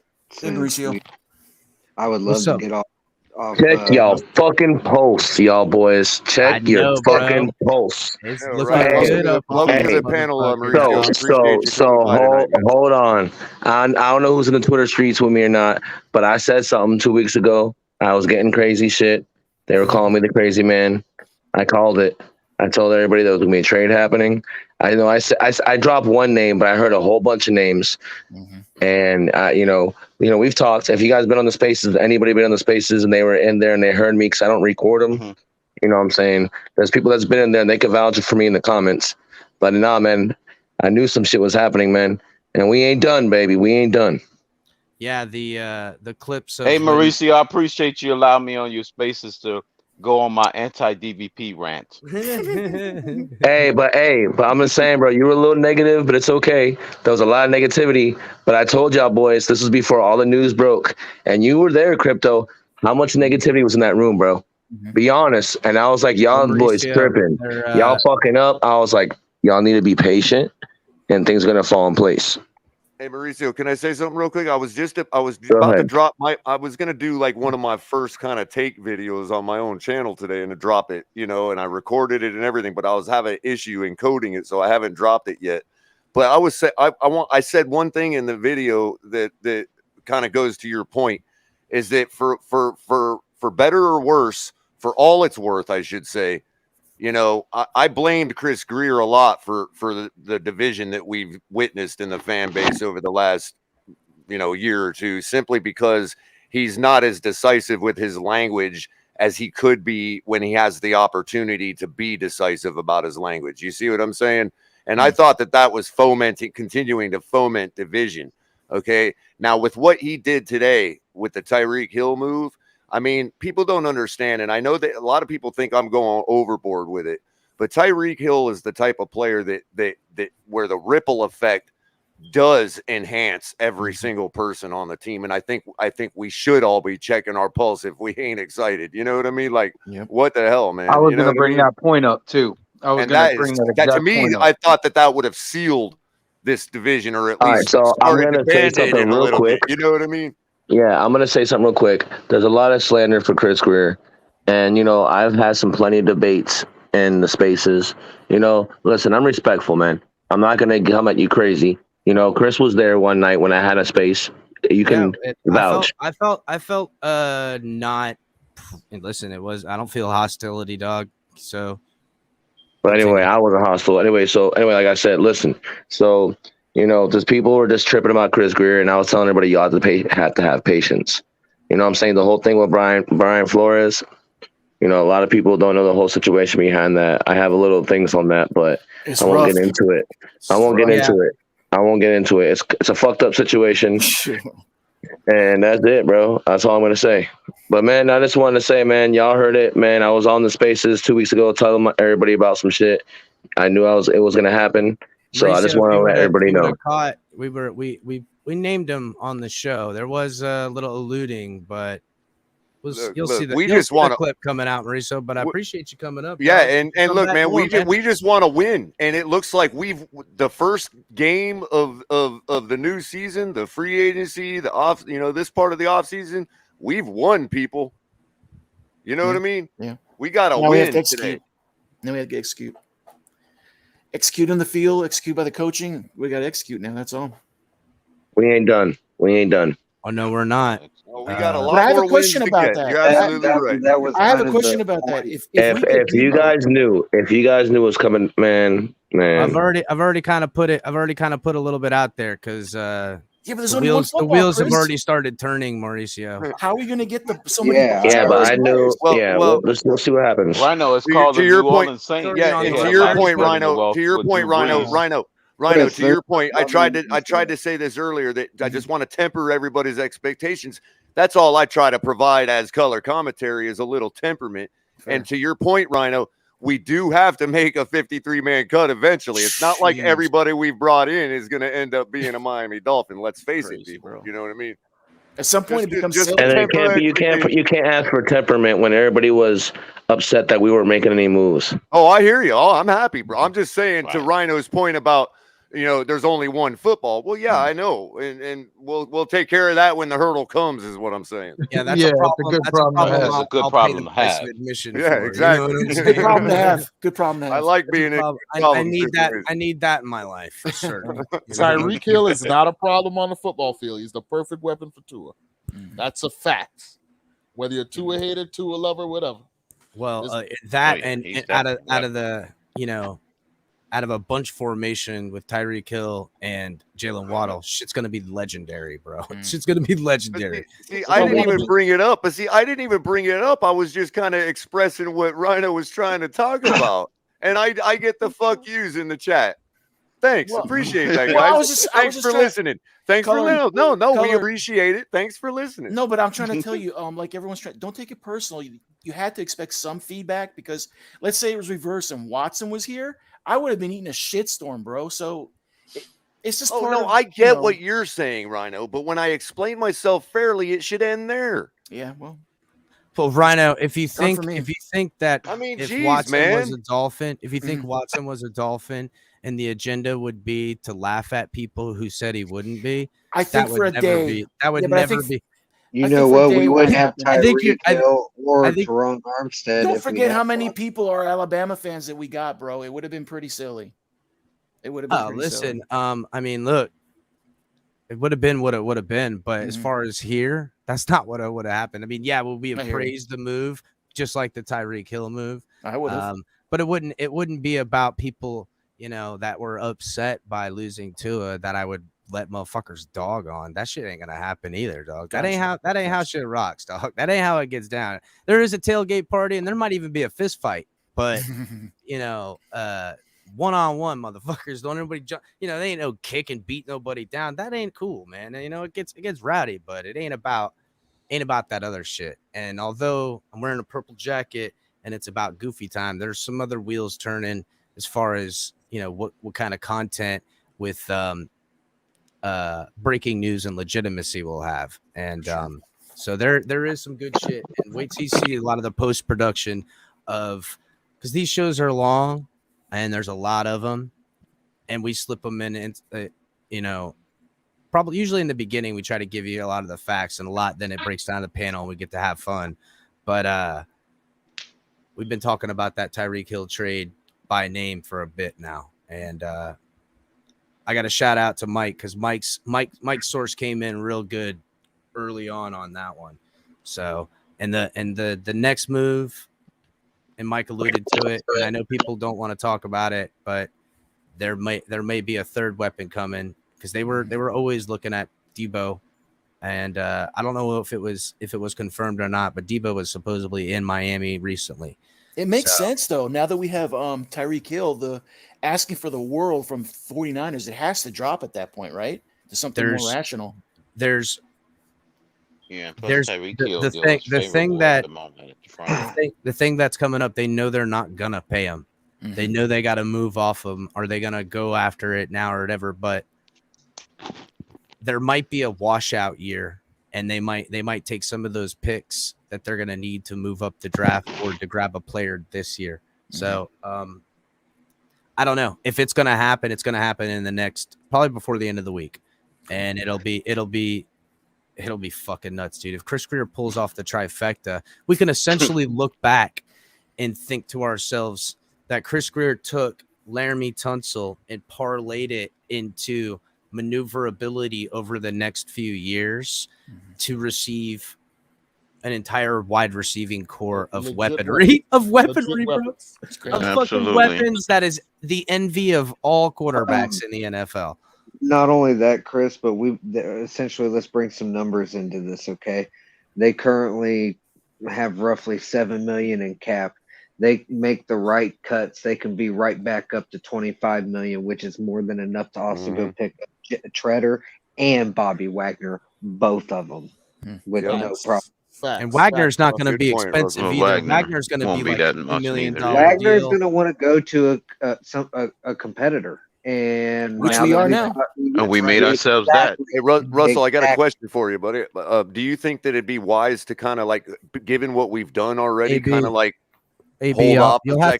You'll have to come up and hang backstage, and I'll talk to you about Grier personally. Right, and so some shit about that. Do you think it'd be wise to sort of kind of hold off a little bit, just keep those abilities that you're talking about for gaining us a little more money? Do you think it'd be wise to kind of hold off and hold that in the bank in case of like injuries or whatnot? Or do you say go all with it and we'll restructure in the season if the worst happens for like anybody getting injured? If we have I think we should go. The fact that Grier has been this aggressive, we're in all out, all just keep going, gas pedal on, keep going, gas pedal all the way down at this point. And not only that, but there are going to be some players that aren't going to get re-signed next season. That's going to come off the books, and it's going to change things. We have a lot of cap space next year as well, guys. Wilkins. So which means we can move in off of that if the worst occurs, right? But I think we're honestly going to keep flexible for next year in case Tua does not work out, because they got to keep those two first round picks, and they got to keep some cap space in case they got to have that fallback plan, because we have the like I said, we have the offense. We just the question mark is going to be Tua going into this year. So I don't see us moving off those two picks. Maybe I'm wrong, but I see him keeping that flexibility open, because we can't just bank on Tua, and then if that fails, then the ship sinks. I just don't see that we're going in. Is there space to debate even if the Deebo Samuel trade doesn't work out? I still think we go for Treader, and I still think we go for Wagner. And if Grier does that, I mean, he literally, if he does one of those, I mean, at this point, he's already aced it. If he does, if he takes on both of those two as well, he literally completed the best offseason in NFL. He'll have collected all the Infinity Stones and will be able to snap his fingers and win the Super Bowl. Right. Yeah, all the Infinity Stones are put together. All you got to do is snap his fingers. That's half the league is wiped out. Half the league's wiped out. AFC destroys half of itself with a civil war, and no either war, they just disappear. 50-50. Hey, is there space to debate this potential Debo trade though? I mean, because philosophically, we can see weird the that he shifting. took Miami off his Instagram. What? Yeah, that is. So that's confirmed, Russell. We've been on stream since Mike on the mic talking said about it in the chat. Yes. Xavier. Yeah, Mike messaged me. I was reading it up there. Double check. You guys, I just want everybody to realize that the things that Russell's talking about right now are the types of things that allow me to at least try to find some belief in all of our players, and that includes the quarterback. So you know what I mean. So I just want to say Tyreek Hill happened, but Deebo Samuel was the target. I just want everyone to realize that. Yeah, he was number one. Tyreek Hill was what happened, but Debo is the target, and that's still alive. As we speak, because again, they know that Debo wants a contract, and they're not going to pay him because they got to pay Bosa. They got to pay Bosa. He wants a long-term contract. I know what they had any idea wants what an terms extension. He wants an extension. When he goes to play football next year, he wants to have signed an extension and wants a bonus. And they have no corners. So he's looking at close to 100 million too. What, Russell? They're going to use the second round pick from 2023, and they're going to use a first round pick from 2024. So they got both their first round picks next year, and they're going to give them Xavier Howard. Yeah, because they have 0 corners in Sanford. That would have to be part of the deal. The Dolphins don't want it to be Xavier. It's the push is Byron. I think that's what my hope is. The push is Byron, gonna need that. And there's gonna be some cap relief. The Dolphins are gonna pick up some of that money in dead money to sweeten the deal because the Dolphins do not want to move off Xavier Howard. And then they can still pay X with getting rid of Byron as well in that trade. I'm telling you, there's but what kind of contract is realistically Debo looking at? I mean, you're probably looking at almost close to Tyreek Hill money, if not more, because he's younger. You're looking at it, but yeah, that's what you're looking at. You're looking at. Can I inject some macro fandom real quick? Guess who's not having these awesome discussions tonight? Who? Patriots fans. They had their chance last year to have this discussion. I feel bad for I feel bad for nobody. I don't feel bad. I don't feel bad for no one, dog. I think we would also have to throw Ced Wilson in if we got Debo, because there's just no room for Wilson, Waddle, Hill. It's room for him. Parker goes in that deal in my head. That's where literally Chris Grier will levitate. If Parker goes in the deal to them and we get Debo and make all the other stuff happens, it's a levitation because now there's a trade-off. Put up Dolphin Don's comment. Come on, let's be realistic though. We're basically throwing them a bag of shit, and we're expecting Deebo Samuel in return. I just can't see that happening. No. I mean, Byron Jones, and then they go, "We'll give you." Byron Jones is worth getting nothing. quality players in He's not return. worth shit. Hey, check that out. You know, this is funny because I know it's kind of probably tongue-in-cheek, but first of all, maybe that's what Grier's doing. Like, he's giving a big old middle finger to Goodell.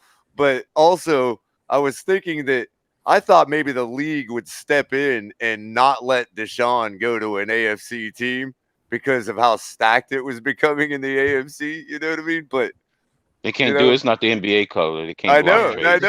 That's why I was saying it's kind of the same point on a different angle. But real quick, the Browns. in response, I don't either, Russell. In response to being a hater and stuff like that, and like hating and shit like that, whether I'm a hater or not. As I sip my soda that I'm sure somebody spit in, I just would like to say to all of you, kiss my ass, you rotten mother. Now, if you'll excuse me, I'm gonna go home and put some water in Buck Nasty's mama's dish. Good evening. I don't like you. I don't like you. I don't like you. So, and I definitely don't like you. Yeah. Yep. That's one of my favorite Dave Chappelle skits, bro. That's one of the best of all time, yeah, bro. That's a classic. I very well may. I mean, bro, could you imagine the numbers on if the NFC wins the Super Bowl, like what they'll give you in a spread right now with the AFC being so lopsided? Like, if you bet it early, you probably get freaking great numbers on it. I'm gonna look at what they're giving. Miami's odds for a Super Bowl are now 40-1. That's 40-1, bro. That's not a bad bet. Yeah, it increased insane. Like what? It's insane. 50%. Oh yeah. Guys, make Let's sure you're go. hitting the like button, guys. If you're watching on Facebook, Twitch, Twitter, please come over to YouTube, subscribe to the channel. We're getting close to 1,000. Be a part of it. When we get to 1,000, we're gonna give some shit away on the show. Might even get like a jersey from Fanatics. Hopefully, maybe it'll be that Tyreek Hill jersey, guys. We'll give it away on the show. How great would that be, man? Fuck yeah. Somebody win the first ever Tyreek Hill given away. Dolphins jersey. That would be awesome, man. What I find weird is we're still plus 600 tied with the Patriots to win the AFC East, which is a little like, okay, come on, how are we not better than the Patriots in the Vegas? They just went to the playoffs. So and no, listen, You're going to be competing with Buffalo. League-wise, right. there's still no confidence in Tua too. Yeah, I mean, whether you like it or not, that's just Well, that would be Vegas not believing in Tua. You know what? There's not a simple that way anything to else. stop. I guess He's Vegas is gotta a bunch of come out Tua haters. and ball out. Right, And I think exactly. They're Tua I think haters. with the pieces that they put around him, he'll be able to do that. It really don't hold me to this because they're just numbers, but it wouldn't surprise me if he throws 30, 35 touchdowns, 7 to 9 interceptions, and takes us to the playoffs. I'm picking north of 30 touchdowns this year for certain, brother. That's I'm what picking I'm north saying. of 30 It would. touchdowns, and I'm picking Should north be. of 4,000 yards. And And so anything am I, less than because of that, all the yak. if there's an injury, that number can change. But anything in a full season, QB1 starts every game. And well, all but maybe one game, we'll say one mulligan game. I'm expecting north of 4,000 and north of 30 touchdowns because that's the. And again, guys, I know it seems like we come hard on Tua, but that's the type of fucking offense we need. Right. We need Yeah. that shit. Oh, yeah. If Deshaun Watson came here, and I'm just gonna go, I know I don't want to talk much on Deshaun Watson, but if he came here and these players weren't here on the team because of that cost, the bar was still set. I need 30 plus touchdowns and I need 4,000 plus yards because fuck around won't be around, dog. I'm trying to win some fucking Super Bowls. That's what the shit's going to take. And now they built a team for Tua, and Tua in his elite manner to operate this offense, to take whatever this coach thinks up and puts on paper and takes the weapons and makes it happen. If they can click and fire on all. And that's why Bridgewater got a $10 million contract, because it's no different if he takes over too. Well, not this. I wouldn't call it no different. 10 million. I wouldn't call it no different because to me, just on athleticism, Tua is far and away a better athlete. But yeah, Teddy could come in. Teddy could probably come in if it was a game. Insane. If this was a game tomorrow, and we needed him to play, Teddy could probably operate the offense from this point better. But this again will prove how hard Tua has an ability to work. And there has been rumors of people questioning his work ethic, which I've never heard that shit before, other than the rumors that came out last year. That I didn't pay too much credence into that. But then again, that's the type of shit people latch on to. And you always Chris, funny. I didn't believe that either, but again, people could Look latch at all on the videos of him training. It doesn't make any sense. You know what? Well, to that point, Russell. Real it was quick, the only time I had ever heard it. Ever. It was the only time we had ever heard it. Everybody wants to bitch and complain about him playing golf. You do know. No. Wait a minute, Russell. Wait a minute here. Wait a minute here. I'm glad you brought that up. I'm glad you brought that up because I want to finish. Sure. Go ahead. Thank you. The fact that he plays golf, it helps with hand-eye coordination. It helps with his hip. There are many positives to him playing golf. It's not just him fucking off. There are aspects to it that actually help him. Well, People Russell, need to understand what he's doing. To me, that golfing is his personal business. And that I don't look at that and make any judgment of his character or ability as his professional manner. And for people to do that, that's bullshit. So I never liked that. That's his personal business.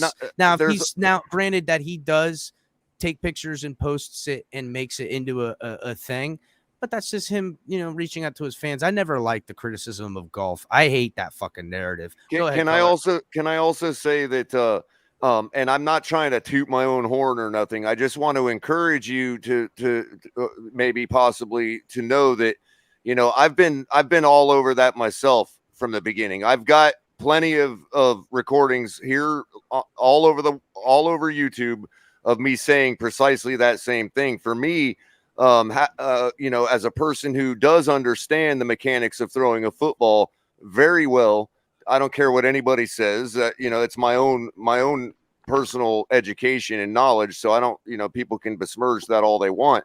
But one of the most important things to actually the power and velocity of throwing a football is hip rotation. And a golf swing is actually a very good exercise for somebody that is in a training program to increase the flexibility of their hip in that rotation, having suffered the type of injury that he did. And I've been on the record several times. I've got receipts all over that where I've expressed that same thing. Keller, that I do see. I know what you're talking about. The mechanics and definitely the rotation in the workout of it as a young man. And one other thing, and Russell, again, I'm not. This is not meant to say to try to prove out myself or anything. It's more meant to. I did. Well, just so you know, in case you want to watch it, I did do about an hour and a half synopsis on why I actually am encouraged by these hype videos that have been coming out, because a lot of them do indicate certain things to me that tell me that whatever was going wrong before, whatever my eye test was seeing before, can be improved. You see what I'm saying? Yeah, he's going to get the velocity back in his throws. That it's not. Look, this is what people don't understand. He already has. That was my point about the training video. Hold on, Russell, listen to me. He has. I've seen the videos. You guys haven't seen the videos. Well, and it's not to say it's not. And real quick, it's not to say to people, that's what happens when you don't watch me. It's more to say I encourage you to check it out. Maybe you've heard things that I don't have the ability to make those, say those types of things, and you can find out for yourself. You know what I mean? You know what? Don't even go back and watch, because there ain't no bullshit. I mean, it's fucking golf. Now we're splitting hairs here, boys. Again, what it is about the training videos in particular, not the golf part. The training videos in particular show me an athlete. First of all, that is not feeling any pain in their ribs from a rib injury, and certainly has the torque and power in their hip rotation. You see what I'm saying? The athlete I see in those training videos, whether they're meant to be hype or not, is a guy that given the offense we've built, doesn't discourage me as my quarterback. You see what I'm saying? I'm going to put my money. If you were to take names off of it. We are going to have color shouldn't Alabama Tua back this season. Do you guys want to hear as I've concluded after all, Russell, that's where my bar is. Well, let me that's conclude where my what bar I was saying, is. because what I've concluded after all that, Russell, and I've said it vehemently, is that we're at a point now where it literally is all into his hands. It's right out on his plate for him to take. You know what I mean? Yes, it is. Some of us can believe he won't be able to. Some of us can believe that he will. You know what I mean? I have the hope that he will. I do too. Because we can all agree that it's in his hands. Number one, he's got the leadership skills. Number two, he's got the heart, and there's something about him. I don't know how to explain it. There is an aurora about Tua that I can explain it, Russell. He's got it. He's got it. He does not have to be Patrick Mahomes in this offense. He needs to be not at all. No, he doesn't. He needs to be. And Marcellus Wiley's point, we're not even sure if Patrick Mahomes is Patrick Mahomes without Russell, a weapon like Tyreek Hill. Tua last year knew he wasn't physically ready. Okay, Tua knows he's ready now. Okay. You know your body as a person. You know when things are right, things are wrong. A doctor can tell you this, but you know inside, right? He's functional last year, the last 2 years. He's not functional anymore. He's Alabama. I don't think Tua's going to have any doubters after this season's over. And just imagine the confidence he's going to have walking behind Teron Armstead and looking to his right and seeing Waddle, looking to his left and seeing Hill. Looking behind him and seeing Mostert. Right. And I think what a lot of people are confusing is a backpedal, Russell. Real quick, if you just let me for 1 second. I think what a lot of people are confusing as me backpedaling is me just changing my calculus because of events that have happened. You see what I'm saying? And I've never pigeonholed myself. You know what I mean? And I think it's fair to say that what is also confused is me backpedaling is recognizing that not everybody wants to hear what we all already know I think about Tua. So I'm not actually backpedaling. I'm just trying to come to a position where that doesn't have to be the subject if it grates on people. You see what I'm I saying? think people are just messing with you, dude. Tua will always be the subject. It'll never See, stop. this But is again, how- Russell, real quick, again, I'm holding him to the highest standards possible. Yeah, none of because that's changed. That's You what I'm have trying to say. we You have know? to because and now look, dude, it's going to take a year of learning. His rookie year, all this stuff, but this team as constructed on offense right now has enough veteran leadership to help ease the load when it comes to the learning process. Tua knows And- this offense, by the way. This is Well- his well- offense he ran well- in Alabama, just so you know. 1,000,000%. So Well, they're That's not what going to. Big John claims too. That's not. He's been making the same claim. It's true. Mike It's the- McDaniel's not going to be dropping. And we Tua all back trust to Big throw John around here. 60-yard I'm bombs. not making light. We trust Big John around here. Trust me. So Mike McDaniel's not going to come in here and force feed to a bad situation. And he has talented guys that when what accentuates Tua as a quarterback, throwing on the run, getting outside the pocket and coming back across his body on cutting the field in half on the left side, which is harder to defend from, or using the misdirection and having everyone follow and coming back across the other side of the field because there's someone left out the back door, That with which is Tyreek something. Hill and Waddle. That's what I'm just fucking happy- saying, I'm bro. just happy The backdoor because guy Balance, is gonna. You know dude. who the backdoor guy is gonna be, and it's gonna blow people's Oh mind my when he's God. got the ball in space. It's gonna be guys like Lynn Bowden that are gonna be chewing up shit. You're gonna see pickups like people were picking up Pringle and Robinson from the Chiefs. You're gonna be picking up Lynn Bowden on your fucking fantasy I team think next year, Mike boys. Gesicki. I think Mike Gesicki is going Oh to. yeah, and guess what? Jason, You all guess know. what? Oh, I haven't dropped my video There's- yet. I'm gonna there's save 1 it for my million video drop. There's 1,000,000% that Mike McDaniel understands the business too. That he's gonna make sure when they're inside the red zone that touchdown is gonna go to the tight end that's looking to get paid. Now, whether he stays on this team or not, he's gonna feel well taken care of by his coach. Build up his And- stock. That's Yep. right. Build up his stock. And maybe he'll give us a team friendly deal. Maybe he becomes something we don't even see or know yet. But if not, you he get walks good out trade the value. building. Or we get good trade value, but no matter what, he's gonna make sure to do right by him. So, and that's so important when it comes to player and coach relationship, because that's the kind of shit that, and you alluded to you this care earlier, about. Rhino. You care about You the alluded to person this and their earlier, Rhino, about success. there is in circles with agents and stuff Yeah, like that shit means something. And that's the kind of stuff that is a political game played outside. And we talk about this before about, again, I know people have had their doubts on Chris Grier. I held strong because I know Chris Grier is he's the man, bro. He's the man. And in more ways than one, this trajectory continues with Chris Grier. He'll be a Hall of Famer, and imagine the well representation of an African American GM Hall of Famer doing the things he did. I mean, we're talking about a guy that we might look at if he pulls this shit off. We might look at this guy as the genius, as how I've seen him, the guy wearing the NFT hat, the soft-spoken, mild-mannered man that seems to always find another door outside of the room that he got locked into, where Speaking he comes of out into a doors. better situation. Speaking of doors, the chat was clamoring earlier for me to show the door. They were poking at me about the door and upset about it all the time. So I think the newest updated Martina? exclusive footage of the door might actually You have the please door? Miami Dolphin fans everywhere. Do you have it ready and set to Yeah, go? I have the Dude, newest. we need to do something new with a window open because the window is now open. real quick. This is Well, also hold on. going to double. Ooh, I as like a- that. We'll do that next, Kahar. Yep, Who said this that? is also Was that- going to double was that as you, a. Jason? Jason, it's all good. This is also going to double as a big thank you to somebody, and I'll explain that in a second. I think you all will get it as soon as you see the updated exclusive footage of the door.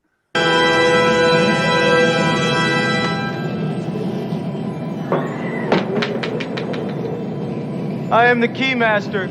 I am the gatekeeper. No, not that door. Not that door. The door. Let's see it. Okay, so ladies and gentlemen, this is the newest footage of the door. Is it a Kansas City hat on there? Yeah. Or helmet? That's a cheap hat on that helmet. Listen, I'll take that. I'll take that Chiefs offense all day. Well, here's the background, and this is where the big thank you comes. Thank you, Andy Reid.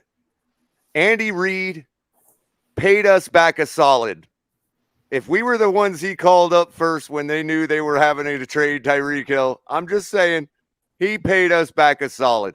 And that meme was not created recently. That meme was the meme that was when we won the back game. when Andy Reid thanked us for winning that beating game. New England. That allowed giving them home court advantage, home field advantage in the playoffs. So we gave them props home field to by Andy beating New Reid. England. God damn. Thank you very much, sir. You're a legend. I apologize for calling you Fatty Reid when I was at Arrowhead in the stadium, but you can understand. Andy Reid, thank you. Yeah, so that's the latest updated footage of the door. He paid us back. Andy Reid paid us back. Fatty Reid? You called him Fatty Reid in the stadium? When I was in the stands, yeah, and this Kansas City fan took it pretty personally. Good. we almost got ejected. Oh man. What's going on in Arrowhead? But nobody wanted none of the security guards wanted to take action because it was like 10 degrees and we were all frozen. So they knew there wasn't going to be no If you guys fight. want to hear a quick cool stat, Hey man, just Tyreek fucking cut it Hill- out, please. Just fucking stop, bro. Please Sorry, I stop said that acting about like your that. mother, man. Just fucking stop, bro. Just cut it out, all right? We ain't dragging you out of here. Just stop. Freezing their asses off. No, I have First this. color I have did this his, vision. Trey I have this Songz. vision of me being at a Patriots game, shirtless, painted up in Dolphins colors, from Florida. But I just don't know. I hate the cold so much. But there might be a time out there, guys, where El Capitan makes the trek because I gotta do it. I want to do it in their house. Oh, I just wanna want to also do it. say- I just want to do it in their house, shirtless. Chris, I colored also out. want to point Just wanna out do that it. I want to If point I out ever- that us Finn fans were in that stadium till the clock said 0 in 10-degree weather, which is more than I can say for the Chiefs fans. I'll be at the Bengals game when we play the Bengals. I was gonna say I wouldn't mind going to that Bengals or that Baltimore game. Well, first of all, Bengals fans do fight. So understand that, boys. Bengals will I live next door. I almost lost a Bengals pinky toe fans over it. fight. but oh well. I've already had to knock a couple of them out. I'm telling you, Bengals fans Baltimore will ain't throw no some joke hands, either. dog. Baltimore ain't no joke Hey, either. I live in Ohio. I'm from Dayton. Well, I'm you 40 got it then, minutes- Russell. You already know what time it is, dog. So, My you already neighbor know- is a huge Bengals fan, bro. He drinks That's like all a that's fucking around. filth. Yeah, that is all that They're lives rowdy around. as fuck, bro. They certainly are. But you know what? I love it. That's what football about. Shit get rowdy as a motherfucker. But Boy. the Bro, whole let me. We okay, got bro, a if I could joystick tell you player on a our quick- team, guys. You know what that means? You know what the ripple effect of that is? We got a guy. We got like Bo Jackson and Tecmo Bowl on our team. CT, that's what I'm worried got about, the bro. real cheat code. I'm gonna end up with hypothermia and shit. Might lose a nipple. I know, dude. I can't afford to lose. You know what though? If it gets too ice cold and I can't feel it, maybe I'll get a pierced nipple or something. Maybe I'll pierce No, it right CT, there. I think I did Where do almost you live, lose a Chris? pinky What kind toe of that weather day, though. Are you in Florida? Bro, I ain't never lived north of Central Florida. My whole existence has been in South Florida. Okay, my blood thinner than water, but Yep. I like pushing myself beyond my means and testing my grit. That might So be that's too why far. I keep.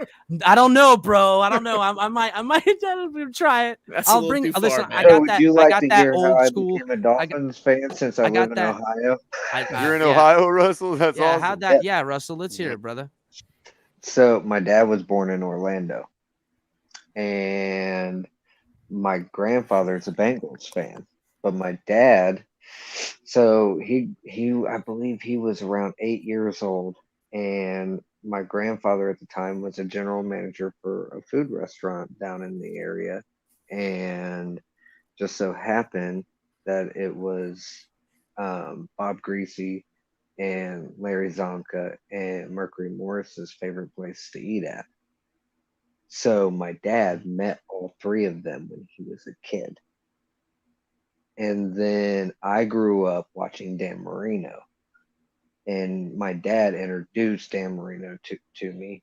And since I was so from the time I was 5 years old, which I believe, so I'm about 91, 92, I really started watching football and understanding, the aspects of it early. And my dad introduced Dan Marino to me, and was like, "That's Dan the man right there." And essentially, he is the reason why I'm a Dolphins fan. My brother's a Dolphins fan. My nephew's a Dolphins fan. So Rite of it all, passage through lineage, yeah. man. That's But the best place for it to come from. The rest of my family is Bengals fans. You know what though? Good for the Bengals with their quarterback in the situation they found themselves in. It's sorry that they lost, but Oh yeah, they were salt. I thought people were gonna riot. I thought they were gonna riot if they won, let alone if they lost. So, but I'm actually really curious to go to that game, because if y'all think about it, when Tua played the Bengals in 2020, his rookie season, Burrow was hurt. Yep. And they haven't played each other yet. Oh, that's cool. And I'm first ready, ever meeting. Yes, I am really excited for that aspect of it, and the fact that we actually have offensive weapons that can compete with Cincinnati's offensive weapons. And I think that we have a better defense than they do. It's going to make it. It's going to be a fun game. I want to get as many Dolphins fans in the stadium as possible. We also got to think about guys, like Jalen Phillips taking a step forward as well. There's the sky's the limit on all sides of the ball with this football team. And to keep things into perspective again, we ain't done. Some other shit gonna come down the pipe here real soon. That's why I dropped out there. I thought I got a phone call and through a different number I have, and that's the only number I use for that. So something's gonna happen. So I don't know if it's gonna happen today, tomorrow, or the next day, but something's gonna happen, boys. Another thing, if Chris Grier hits this stride again, currently constructed football team is the team we're going to stick with for the next foreseeable future in a real window of operation to compete. If everyone does their job alone, we're a competitive, hard to beat football team. If guys overachieve, or we catch motherfuckers slipping, or we face an opponent that has a weakness because somebody's nicked up that week, we're going to take it to that ass. So the bar that Chris Grier has successfully tore a team down, navigated a roster of, to maneuver himself to clear cap space for the future and take the picks and build the way he wants. We have a future.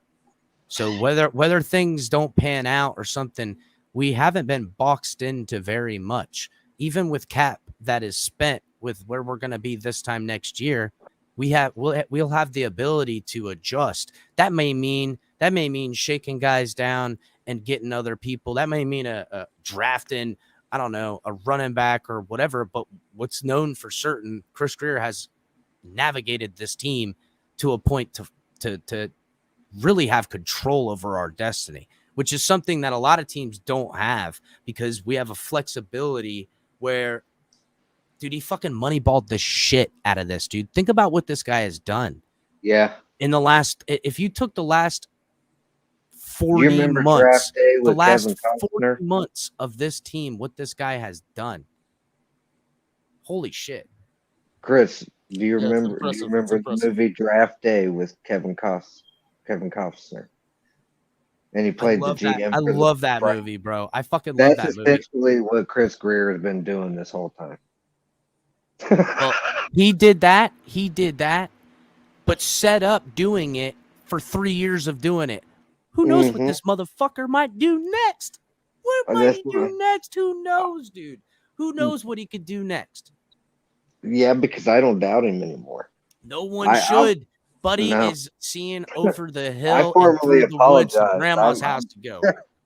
That man deserves to take a bow. Defensive coordinators everywhere are panicking, man, when they can look at the Dolphins' attack. It's funny because Cam Wolf was on earlier. The players around the league are. Did you see what Kerryon Johnson said? Mr. Miami, where's that breaking news from? If Parker's really on the trading block, just wanting to know if it's real or not. If you're just being hyperbolic, that's cool too. But I'm just saying, has it been reported? Because I heard that weeks ago. Did you hear Cam Wolf earlier say he was in the he was at the I guess some combine in Mississippi, and when he got the when he got the notification that Hill was traded here, he was having lunch in the room with Mike Tomlin and a few other coaches, and he said they all looked down at their phones and their eyes got big. No shit. Yeah, no shit, bro. Yeah. Really? I didn't hear that. That's awesome, man. That's a good. And the Penguins. We became a problem today. That's for sure. You know what, too, man? The Chargers, the Raiders, and what's it? The Broncos. They all need to be kissing our ass over there. So we did the AFC West a favor by taking Tyreek Hill out of that bitch. So my buddy's a huge Broncos fan, and he was like, "Oh, Dolphins making moves," and I'm like. Yep. He always been messing with me about the Broncos, and I was like, "Yeah, we just helped you all out today, man." That's right, brother. And now, I mean, look at the window for the Broncos. They, with what the moves they've made, and Tyreek Hill leaving, their division. Does anybody else agree that? I mean, I look at the AFC West now. I think the Chargers are the best team on paper, and I think the Broncos are second. I really do think the Chiefs, along with their the way that they looked at the end of the year last year. Now I know the offseason is not done yet, but I mean, looking at it right now, I think the AFC West in pecking order kind of goes Chargers, Broncos and Chiefs in that order, and in my opinion, not that I care, but just the front office and talent evaluation from coaches all the way to GM is really going to be tested, because they did get some nice trade assets for letting Tyreek Hill go to us. Does Miami play Denver? No, we played the Chargers this year. Yeah, I don't think we played Denver. But that's going to be put to the test, because they're going to need to replace talent. They're going to have to start invigorating some young guys, and they're betting on that their quarterback's such a great quarterback that he can raise the level of talent. And really, he did. I mean, look at Pringle and Robinson; those guys.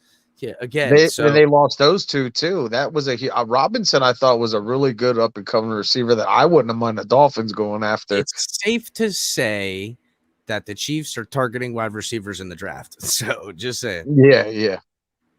So, and Roman Soldier says, breaking news, Watson has been traded to the prison in Miami. No shit. So he is going to Miami. I didn't know that. Holy fuck.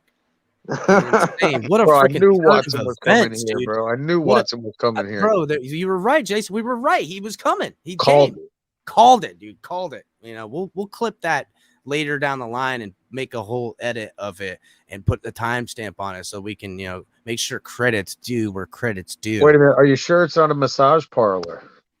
Oh, maybe it's a massage parlor called The Prison. Check your source. Check your source. Oh man, look, Roman Soldier again says, congratulations, Miami, we got our guy. So real quick, I want to show everybody, I'm going to share a page on my Twitter. Again, guys, follow me on Twitter. If you want to get breaking news before I drop the videos, you can scroll down and check. You can see where the tweets come in where I'm like, yeah, watch out for this, that, and the other. Try to keep on the news side. Over here, we're tailgating. A little bit of news action happening on the Twitter deal. And I'm officially opening up a Twitter just for follow you guys. So word up, dog. And make sure to get color on there too. But also, it's fun as hell too, man. I put good fun things in there, bro. I got 3,000 followers on Twitter, and I didn't have a Twitter account 4.5 months ago. So Here it is. Look, guys, this is the offseason additions brought to you by Chris Grier. Teron Armstead, 5 years, $75 million. Cedric Wilson, 3 years, $22.05 million. Connor Williams, 2 years, $14 million. Chase Edmonds, 2 years, $12.1 million. Tyreek Hill, 4 years, $120 million. Now, a common theme in here with the middle contracts is that they're short, and I bet you that Cedric Wilson goes year to year after next year, just like the other two with Williams and Chase Edmonds. So it'll stay a fluid situation, but this is what Chris Grier wants, is a team that, as constructed, will build unity, take place, get themselves to hopefully a playoff berth with AFC East divisional. But wherever we're going by the end of the year, a tweak or two here with the money we still got, guys. He's literally trying to build the direction right towards it. I mean, it's a path unconventional to say the least, and it tested the faith of Dolphins fans everywhere, because there was all of us on all different sides about the blow up.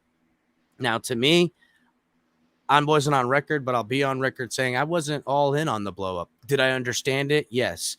When it was presented to me as the plan, it was this plan that's being, sold and bought, that they were going to tear this team down to the studs. They brought in a coach, hard-nosed coach, that was going to get a culture out of the team and build it. And that's what they got. We lacked on offense. That culture played itself out. Whatever happened then, but Mike McDaniels was on the radar when that first started, and it was about getting a quarterback to facilitate an offense and build a sustainable winner that hopefully, God willing, dude, we're in playoff football for the next 15 years. What's up? Mike on the mic just said check X's Twitter. I'll check it right now. I seen him on there say that. So did he delete all references to Miami? Well, you guys remember he did want that contract done too. Yeah. So he wanted more money, which all they had to do is. Did he actually say he wanted more money, or did everybody are we just assuming he wanted more money? He wants $20 million a season. He wants to be the highest paid corner in the NFL. So he did come out and say that. He did come out and say that. He's made that abruptly clear. In every way other than one that will hurt him publicly. He doesn't. You'll never see X-Men coming out saying some shit like that. I'm trying to find it. Well, looking at a couple days ago, I was on Colors Show, and we were giving out grades, right? And I said I thought the Dolphins did a B, and that was before Armstead and Hill. And I really liked what we were doing, but it's like it's crazy. Definitely. What's up, Mike? Oh, so I didn't even realize I was already on. I'm about to get back in bed, but X deleted everything. He's one of the smartest players ever. He deleted everything on one app, and he went cryptic on the other app. He deleted everything back to his picture of him saying goodbye to Hard Rock. Yeah, I'm looking at it now. It's not deleted because it's still on there. No, he deleted everything back to that. That's the first tweet. If you go look at it, there's nothing there's nothing after January 11th. Yeah. So if you go back to the earlier part of the show, it was really always a corner that they wanted, but I don't know. Maybe he's just doing the same thing as he did last year.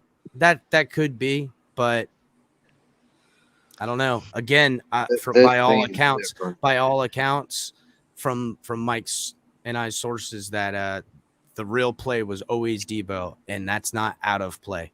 So, if so, are we losing the best cornerback in Dolphins history? Is he better than Madison, T-Buck, Sertan, Troy? I don't think so.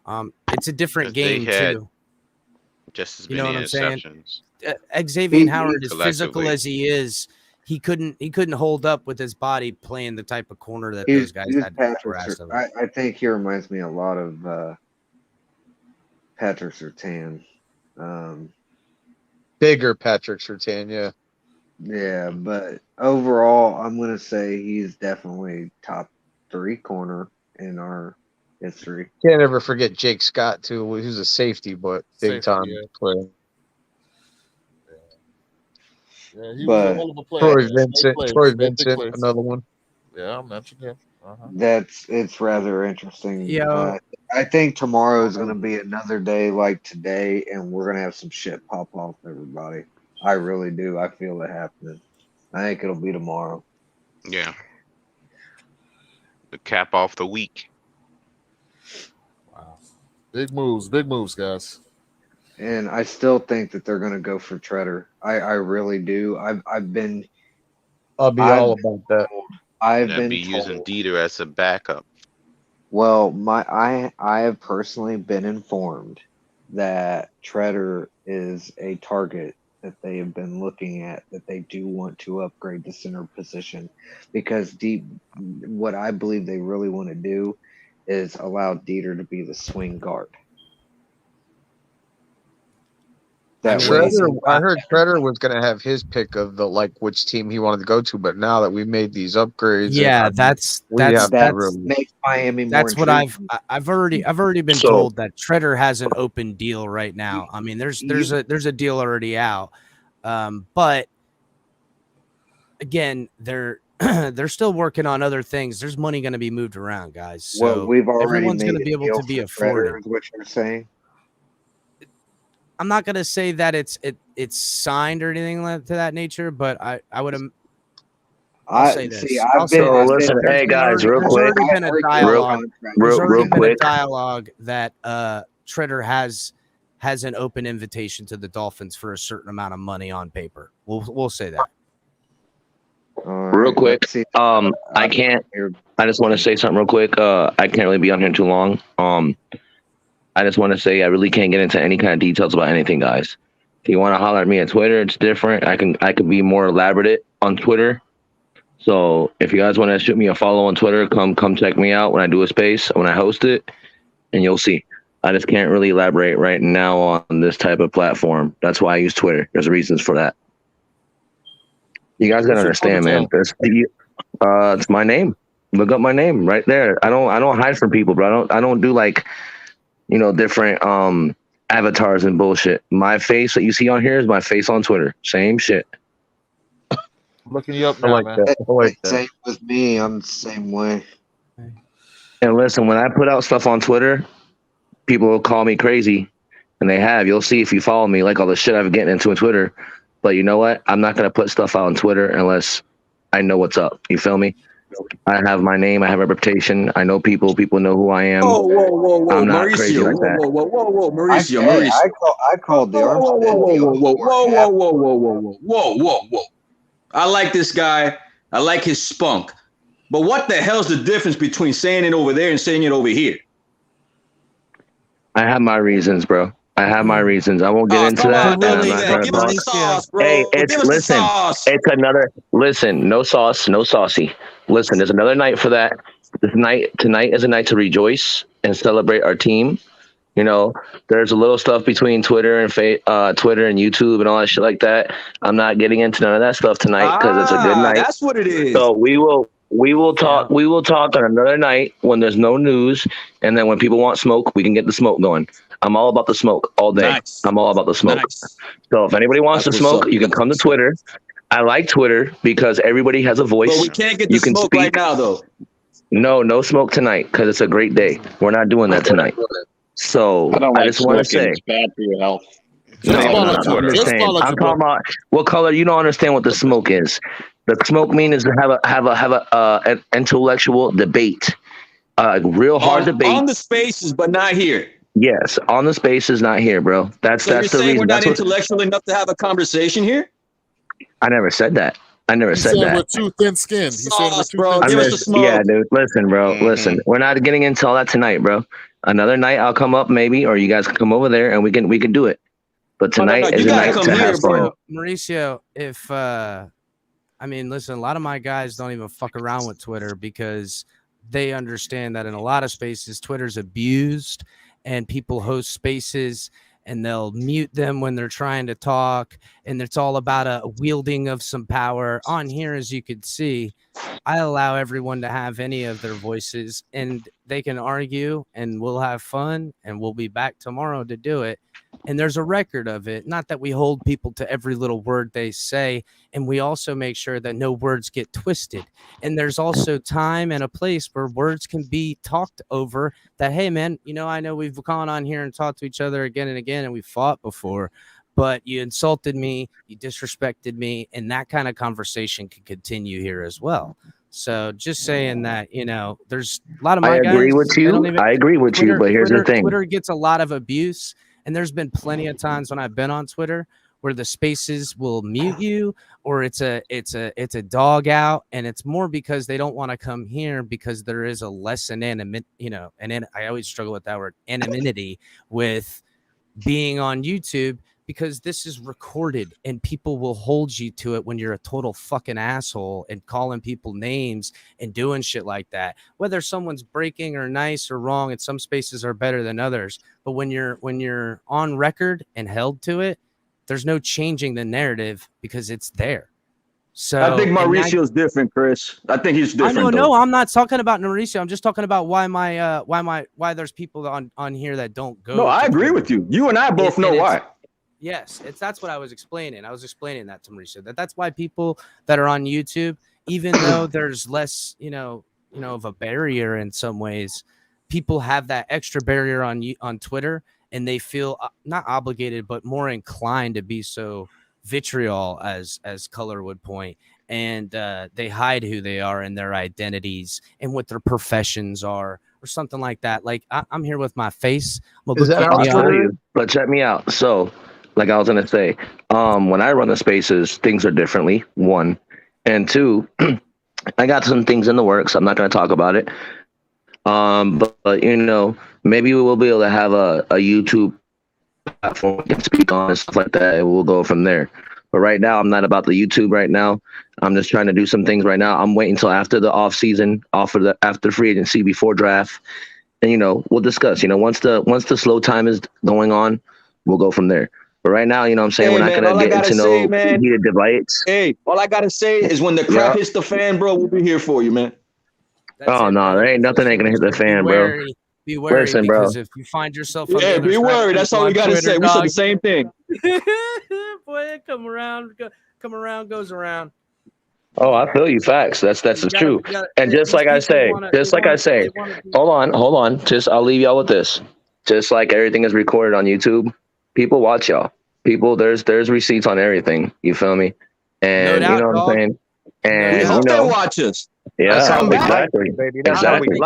But people, you know what I'm saying? The thing is, people have their own opinions. You can't take what people say in gospel.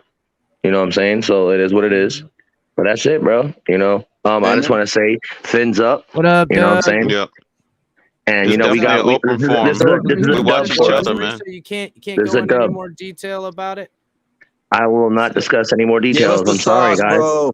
No Yeah, sauce we allowed. all Give us keep the sauce. track You of that each smoke? other, You want man. that smoke? Go to Twitter. Tell you what, I Twitter, could go for some smoke. YouTube, Yeah, Facebook, we can Instagram, have. Listen, we can have a smoke session one night where we can set it up. Chris, you know to find me. I'm on Twitter. You follow me. Hit me up. Yeah, And I get we'll the set it up. We'll invites. set it up one night. We'll make it a night of it. How about that? We can all I smoke. like Give it. everybody smoke. So Mauricio, basically Twitter is like the Fight Club, right? That's Not a fight how club. it's been No, sold. not a fight club. It's just Technically, people. Kari, by stays in the definition, Fight Club. Kari. Well, it's not recorded, so It's not a fight club, really, bro. winners It's can just some be people. there. Some people get the bad vibes. Some people get to the wrong spots. If you're following the wrong, there's a lot of people out Fight there. There's Club some never spaces talked out about there, but Fight Club. none. There's nothing but spaces out there, but nothing negativity. All right, This- Mauricio, here, let me here's, like I was in Safi Dean's Twitter space yesterday, right? He's had a Dolphin space, right?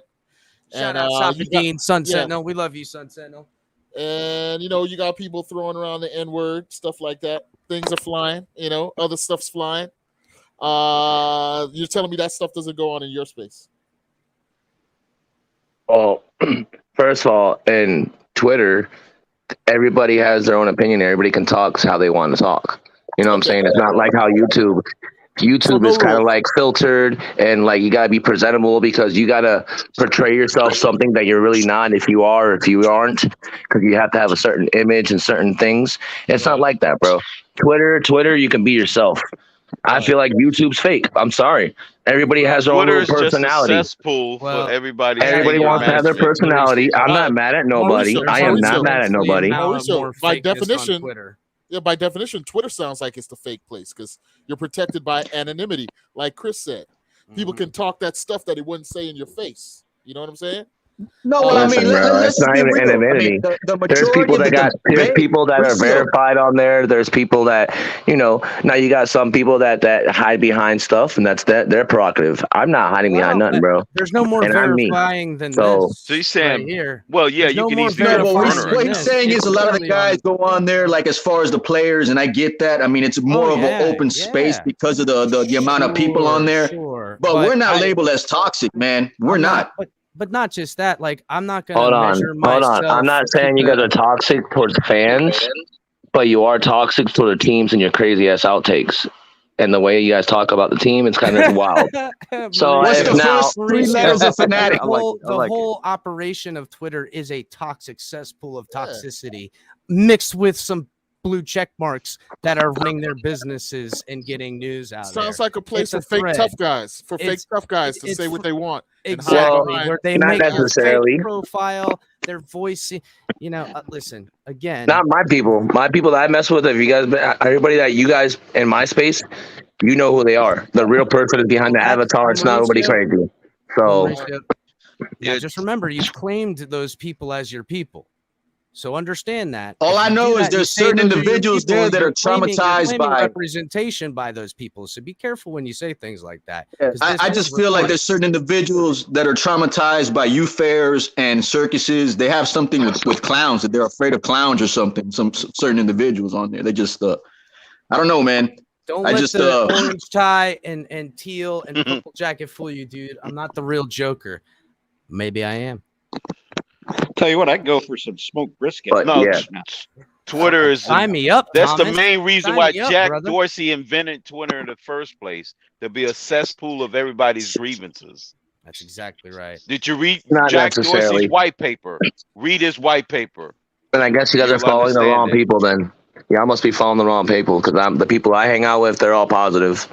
So That's good. I mean, I follow a lot of people on there. I don't know, around 4,000 or so. I got like about 3,000 followers, just crossed over 3,000.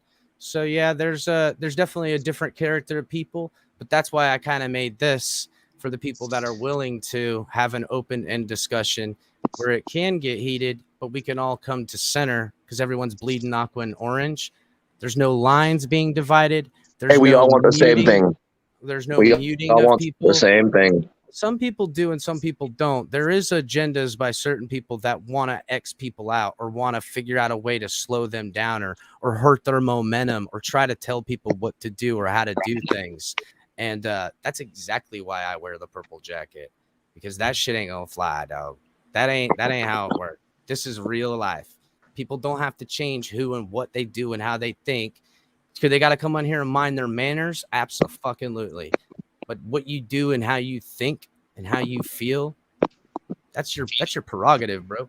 That's your prerogative. And people aren't going to have to be controlled in any way. And there is certain sections of the fan base and narratives that want to try to have the ability to X out people or have a say on who gets what fans or where they're going to go or what narrative is going to be written. But cream rises to the top and truth prevails. And when you're having fun, you can't help but have fun, dog. We just got Tyreek Hill. Oh yeah, I always have fun. Bring it up. I always Bring have it up, fun. boys. And let's all you gotta say is check your motherfucking posts. And guess what? You know what I'm saying? If y'all just come through one time and come through to my space, you'll see how it is, and whatever. If you don't want to, I understand. It's all good. Now people are made for Twitter, man. I'll see you on Twitter because like I said, following. Yeah, you've been in there. You've been in there. You've been in there. I'll be around again, brother. You know how it is. This jacket, I don't have to show it off everywhere I go. I don't even wear it every damn show. So But yeah, like I said, I can't drop any sauces. But let's be ready, y'all boys. Let's get fired up. That's it. Take it easy, Mauricio. What's going on? Squid Games. How jacked up are you, my brother? Mauricio. Squid Games, you there? I'm all jacked up on Mountain Dew. There you go. Yes, sir. Man, you already know I got 2 words. It's 2 a time. Besides that, boys, I mean, I'm gonna go as far as to say this.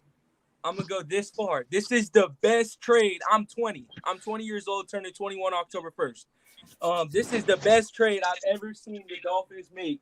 And let's go, baby. This is the happiest I've ever been to represent this team. Good for you, buddy. Good for you. You know what, man? Squid Games, I'm hoping come when we cross the 1,000 subscriber mark that maybe that fucking Tyreek Hill jersey that ends up going in that giveaway finds its way to you, man. It will be a fair game, but I'm pulling for Squid Games. He's been day oneer around here. Guys, again, if you're watching the show, like, subscribe. If you're on Facebook, Twitch, or Twitter, got to come over to YouTube and subscribe to the YouTube channel. It's one of the only ways you can interact with the show. You can jump onto the panel from all the other places, but if you're putting comments in and you're trying to interact with the rest of us that are, tailgating over here, not getting all fucking, watch out now. You know what I'm saying? But come over here, subscribe, hit the like button. Miss Fins knows what's good. Check out Miss Fins. We love you, Miss Fins. What's going on? Color, what you got going on up there in that window, bro? What's up there? Oh, that's Cam Wake on the right. This is a photo from Arrowhead. Somebody put it in the chat and they asked if anybody had seen snow before. And if you look down there on the I see it on the table. on the cooler there's some snow there. That's Arrowhead Stadium, and I believe that big goofy looking guy right there holding his helmet, who was getting trolled by KC fans and had finally had enough and started to engage with them. That's what he's doing right there. I believe that's Jordan Phillips. If I was going to say, is that Jordan Phillips' giant ass on there? Dude, that guy's a freaking mountain. That big orange thing is like this big. And that's you taking the picture, right, Color? That's not a picture you found. That's you taking that picture. That's me taking the picture. That big orange thing is was a turbine heater. Yeah. Mm-hmm. I think he went back to the Bills. Yeah, he just got re-signed by the Bills. Yeah, he did. He did. So a little finishing the backstory on that. When the fans were trolling him and he started to engage with them because he had enough. I took my Dolphins blanket that was keeping me warm all day and I walked up back a couple rows behind. Color. Those are some fire ass seats. Yeah. It was like second row. We were able to kind of jam up to the wall right there and get some decent pictures. But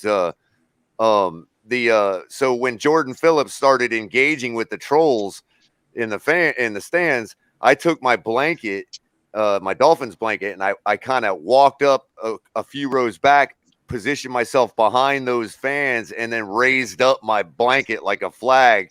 Nice. And Jordan pointed up at me and nodded. Nice, bro. He knew he had somebody in the stands. He's like, kick their asses, Color. By the way, we were down 30 to 10 at that point. Oh, fuck. But you know what, bro? That's the sign of the real fan is that, listen, I don't like all this division in fandom because, number one, even if you've been a fan for the last 3 years or the last 30 years, you've seen some rough shit. You know what I'm saying? Every quarterly we'll say we're in a scandal. Every time we turn around, there's a coach getting fired. Every time we turn around, there's, a little bit of back off his shit. But it seems like, Chris Grier remaining a constant in the short time he's been the man with the plan. Feels like we have some steady plan, in course of motion. And it feels like if even things go wrong, he's going to be the guy that get us out of this fucking mess too. So. Hey, Chris, I feel bad for the tackle Armstead we signed because honestly, he only got his 20 hours of glory before we signed the greatest thing to ever happen to us. No shit, bro. No shit. You know what else though too? Little known fact, and this comes from sources. Armstead also, there was some side action for Armstead, not in relation for the team, but Armstead is signing a record deal in Miami because he's a rapper. So that's all I'll say about that. Maybe one of the Dolphins owners signed him to that record deal. We'll say no more, but just know this. Yes. Steven was saying yesterday something about that the reason he was taking so long, and Cameron was saying that he heard something about that he was making so Steven already said it? Yeah, he said he was doing something with Rick Ross or something. That's right. That deal was done. Hey, another good rapper on the roster is Sheldon Redwine. Y'all check out Redwine. No shit, bro. Yeah, So Redwine got some music too. Real. For real. Man. Cool, man. I'll check some of that shit out. So another thing on the X situation was that Cam Wolf again earlier was talking about. He said he texted X when the Tyreek Hill trade went down, and X texted him back crazy in caps. So do you think that's him just kind of like maybe seeing that Tyreek just got his bag, and now he's like, okay, I'm just gonna pull this again. So until they give me my money, or do you think he's really out? Everybody's getting paid. Man. Everybody's getting paid. If you look at it, one thing's for certain, he wants the money. And I actually have a couple of tweets from the players in reaction. Jalen Waddle, he tweeted some cheetah emojis and exclamation point. Raheem Mostert said, "Welcome to the squad." And tagged him in there. The speed is going to be crazy. Chase Edmonds uploaded a GIF video of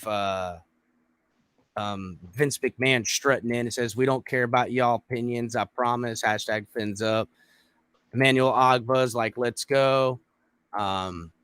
NFL already tagged them and some stuff. So the community, as far as the teams go, they're ecstatic on the team.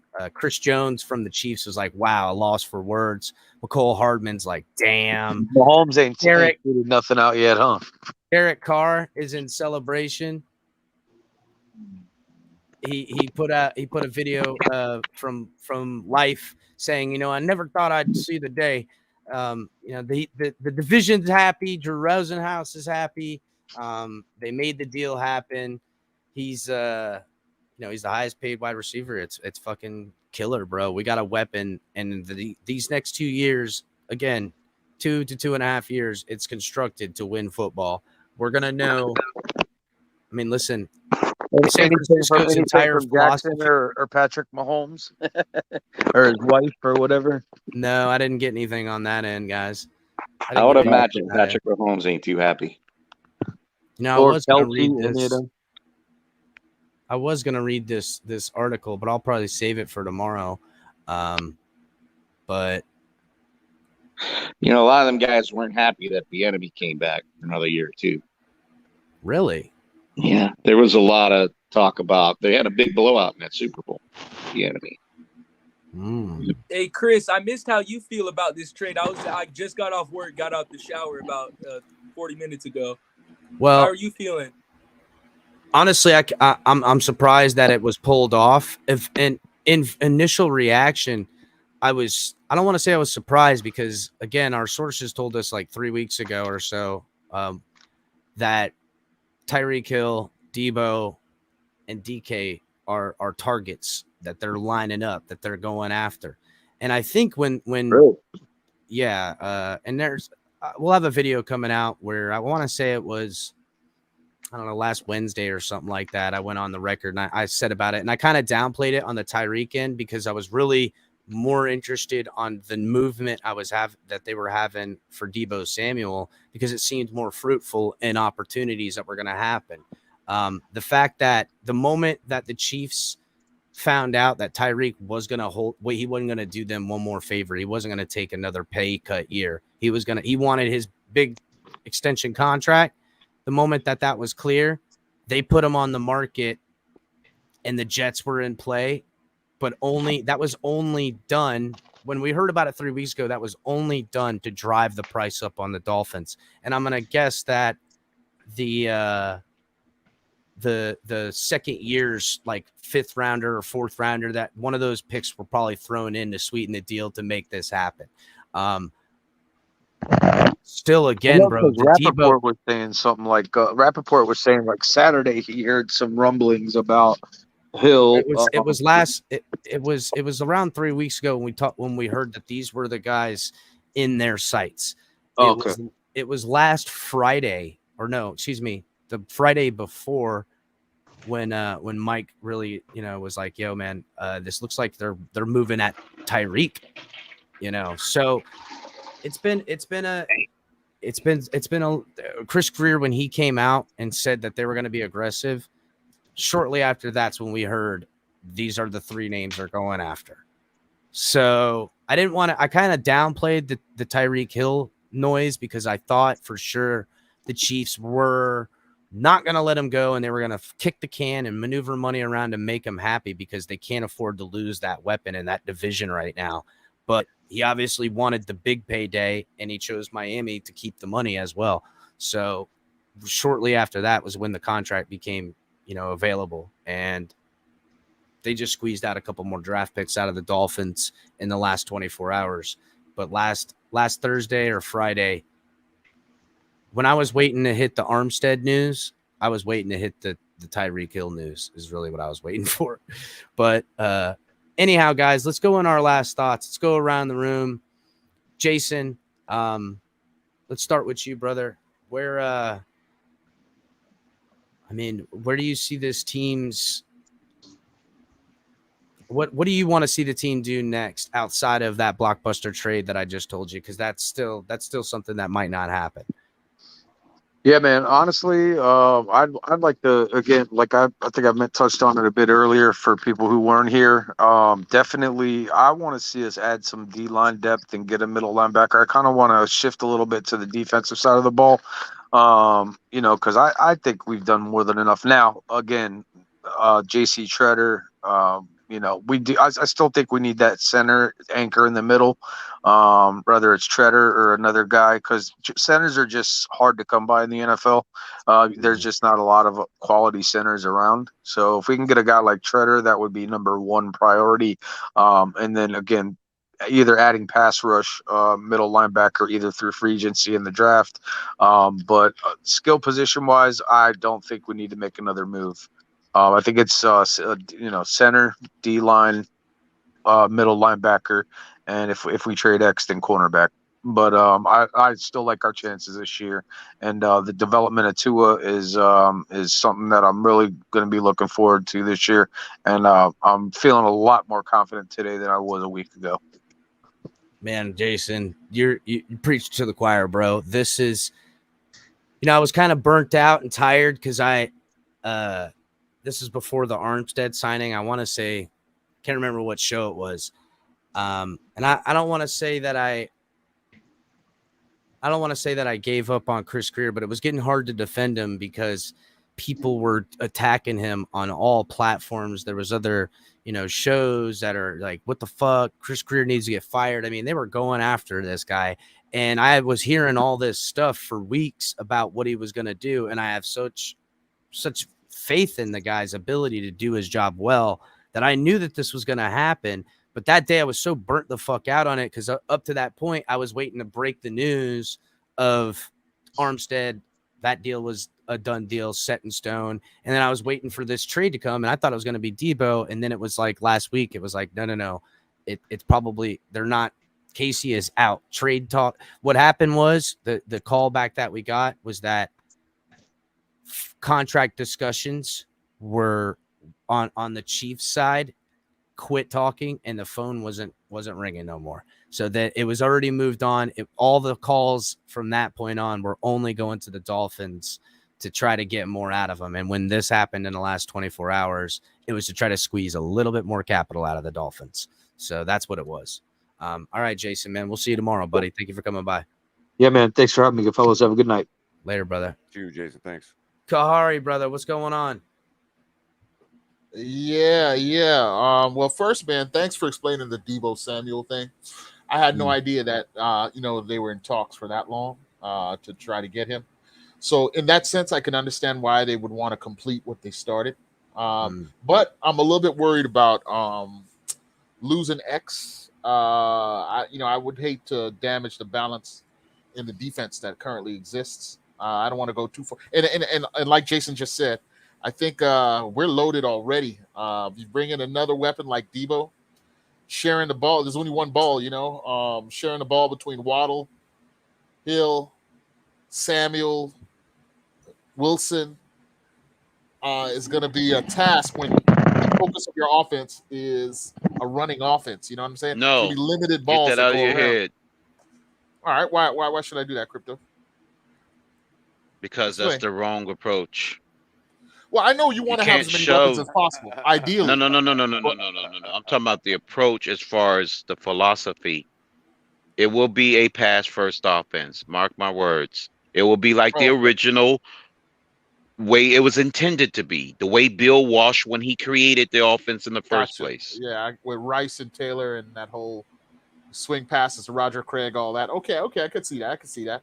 I'll keep that in mind. But yeah, man, just to finish up then, I love what the Dolphins have done. Again, just to clarify, I've been called one of the kings of the Tua haters, right? Let me just state I never hated Tua, but I still am critical of his play, and I still think he's a big question mark in terms of his didn't ability. you hear, Kahari, that all of Twitter doesn't want to hear that? You're a backwalker, and you're not allowed to be a fan anymore. Go make sure to go get on Twitter and check it out and get that smoke, buddy. Go to the Fight Club, right? Yeah, go to the Fight Club, and you're not allowed. There's no record of it, so you'll lose no matter how that shakes out. Exactly. That's So yeah, that's what. Yeah, so I think the moves that have been made will facilitate Tua's improvement. He couldn't have asked for a better Christmas present than Tyreek Hill, who's almost guaranteed to take 4 to 5 short passes to the house on top of whatever else he gets from a normal passing game. So I just want to, again, I was one of those guys who was doubting Grier, but I can see how Grier has molded the team into his vision this offseason, and he's done so in a steady, masterful way. We didn't strike first in free agency, so I'm loving the way he's executed the moves he's made thus far. And again, nobody should be happier about what's happened at this point than Tua himself, because he's got everything he needs at this stage, Yeah. Right. So yeah, I'll leave it at that, guys. All right, Kari, man. Thanks for coming in, brother. Kari. Shout out to Jay. He said Cleo Lemon is on the way. We might as well get all the weapons. Hey, listen, let's get it all. Cleo man. Lemon is on the way. So we'll see good you. job. We'll see you in the Thunderdome again, buddy. No doubt. Thanks a lot, guys. Peace. Later, brother. Peace, everyone. Have a good one. Yeah, watch out, buddy, because it's about jokes around here. Jay. What did you say, Jay? Oh, idiocy. You motherfucker. Idiocy at its finest. It is a guy in a purple jacket, number one. And yes, but tread lightly, because, again, if you listened and it was explained in its entirety, I was waiting for the Debo trade to come through because the deal is set and the paperwork's worked out. That paperwork's still sitting on someone's counter. Now, I don't know if they're going to follow through with it because by all account, the asking price wasn't what the Dolphins just paid to get Tyreek. It was all shit that they still got for Debo. And my sources say differently. Yeah. That there still is discussion. And now the leverage might be on the Dolphins side for this price as well, more so than you think. Is that the reason why Xavier and Howard took Miami out?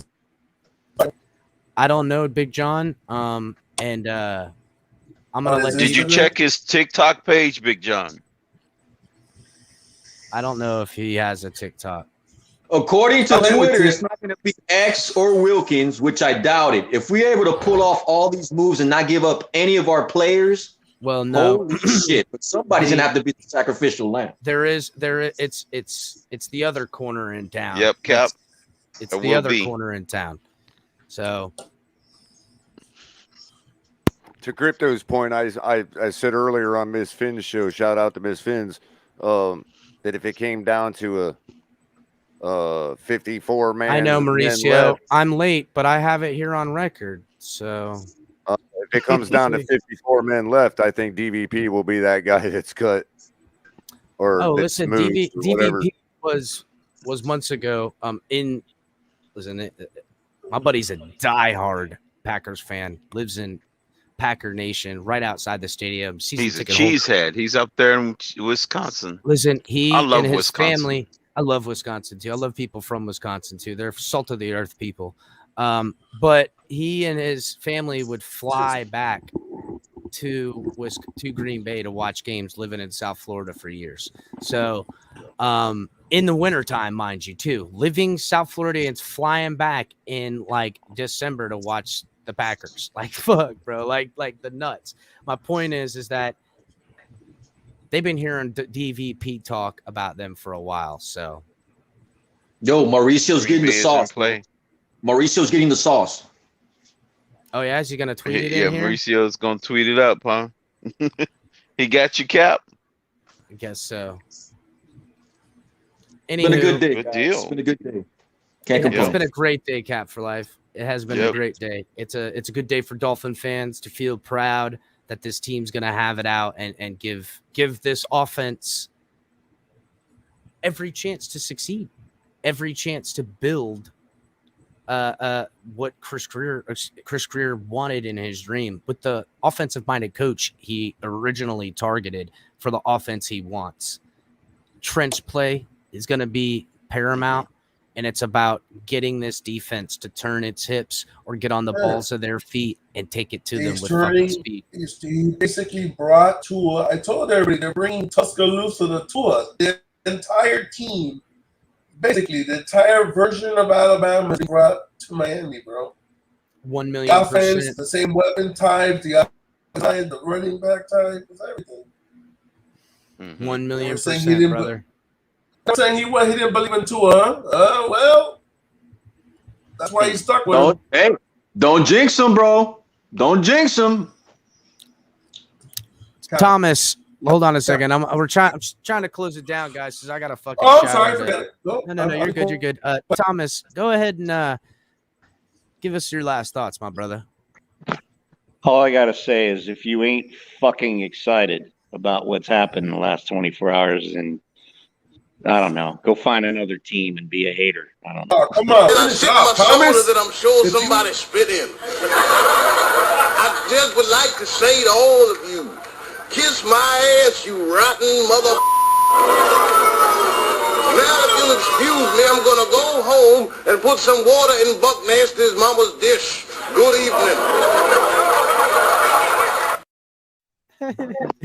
Nice. Hey, the only thing I have to say is, another thing with Armstrong is that gets overlooked is this guy is one of the better human being freaking leaders that's going to help that locker room tremendously on that offensive line also. And you mean Armstead or Armstead? I mean Armstead. Oh. I say Armstrong? I mean Armstead. Yeah, you did.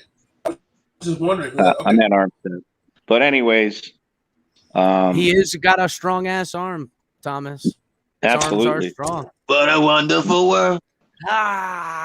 Listen, anything after this is icing on the cake, in my opinion. I would like to see him get some type of middle linebacker in the draft. Preach. Some speed. Preach. You know, in the third round, I think we could still pick up a linebacker. But and then anything else I really think they're gonna target a running back and James Cook. Let's just finish it off, bro. I know you finish the relay. Let him finish. Bro. Let him finish, Big John. I've been wanting that cat too. I've been pushing that. That boy, dude. Big John. Okay, James Cook or the punter? Which one? Yeah, which one do you want? I was just getting ready to ask him, Cap, real quick, before Thomas finishes up. James Cook or the punter, John? Can only have one. Oh, punter, bro. No shit, bro. Let the record stand. The punter, take the ball. That the punter will have a better projected career. By take the punter. The punter will have him running the whole time. They'll never score enough points. Yeah, we technically don't have a punter either. Thomas, finish up, brother. The hell with this offense? We ain't gonna have to punt. What the hell are you talking about? Okay, all right. Good point, I mean, come on, man. You know what? Hey, Cap, let's stand. Hey, Cap, let it stand. I got an argument. He won me over. I agree with you. I was gonna say, man, does that count as a win against John? Listen, Yes. Damn, Thomas. First of all, Hey, as John, shout out as Thomas I tell John, Jensen, everybody. Get it the word out. He has successfully at least battled Big John to a stalemate. that's right. And Big John will I don't want to say it's a bow, but he knows when he's not had, because that's not it, but he's like, you won that one, bitch. I got you. You're right. You got that. Because I was just about to say, Big John's so hard to argue with. I love arguing with him. Well, I was just about to tell Big John, okay, now we can get a punter, Big John. Go ahead, Thomas. Yeah, I agree with Big John getting cooked, man. I've been on that bandwagon for a long time, getting him. And I don't know though. They got a lot of running backs on this team now. If they get Debo, then Debo can run the ball too. So if that happens, Yeah, man, I'm putting him up there with Pat Riley with all these whales he's bringing in here. Yeah, but James Cook is not a running back, bro. He's weapon X, bro. He's everything. He doesn't make any sense. Gary, my mom's my biggest fan. Don't you know? Sorry, I was just addressing Gary in the comments. Mm-hmm.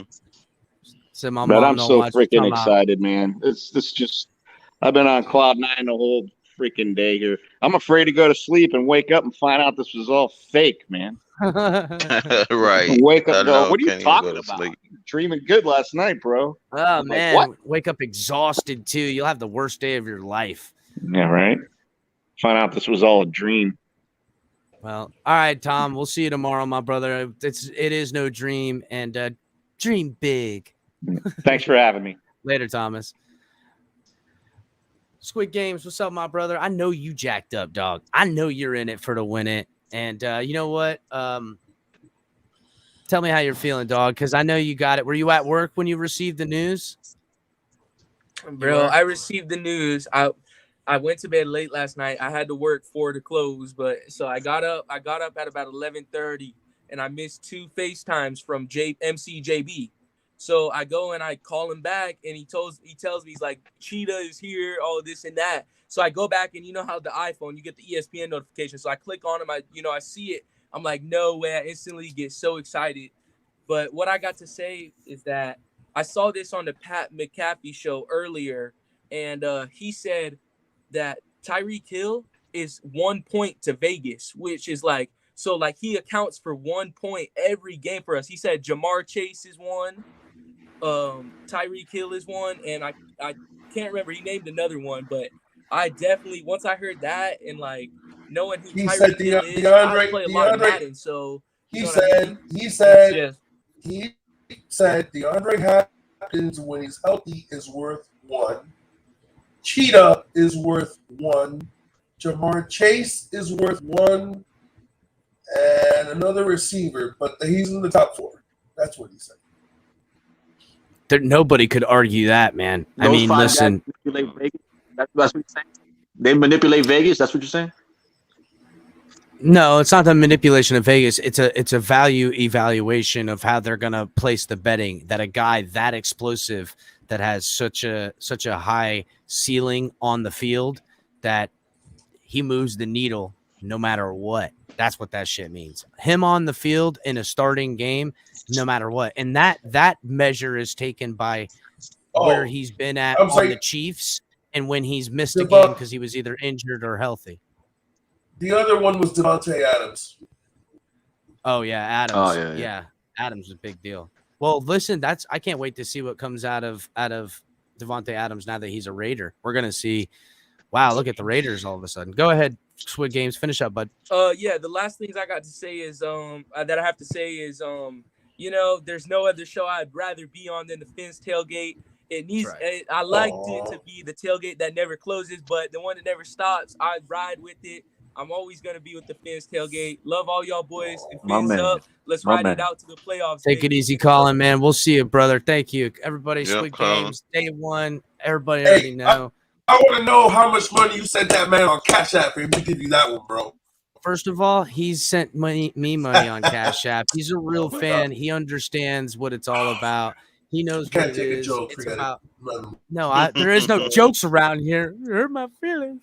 You just cracked a joke. You asshole. This isn't a safe space now. This isn't a safe space now. I can't imagine anybody being more fair to me than Colin when it comes to his sycophancy for Tua and my detraction from Tua. So I give Colin all the credit in the world for that. 1,000,000,000%. That makes you guys the perfect odd couple, Color. It absolutely, and you know what? And Colin going can to get and Colin which can one get, is Oscar and which one's Felix? Colin can get in full infuriation with Color as if he's an old elder uncle that's fucking with him in front of his girlfriend, and they can really go at each other. But at the end of the day, they're going to sit down at the dinner table and talk nice to each other and pass the salt, because that's how shit go, boy. Tailgate time. So on that, Cap, tell me, brother. Tell me. Well, actually, you know what, Cap? I'm gonna let Crypto go first. Go ahead, Crypto. Where are we at, brother? We're on to Where green is Ross pastures. at? Where is Ross at? What Ross said, not only that we've gone back to the Garden of Eden, heaven has descended upon Dolphin Nation.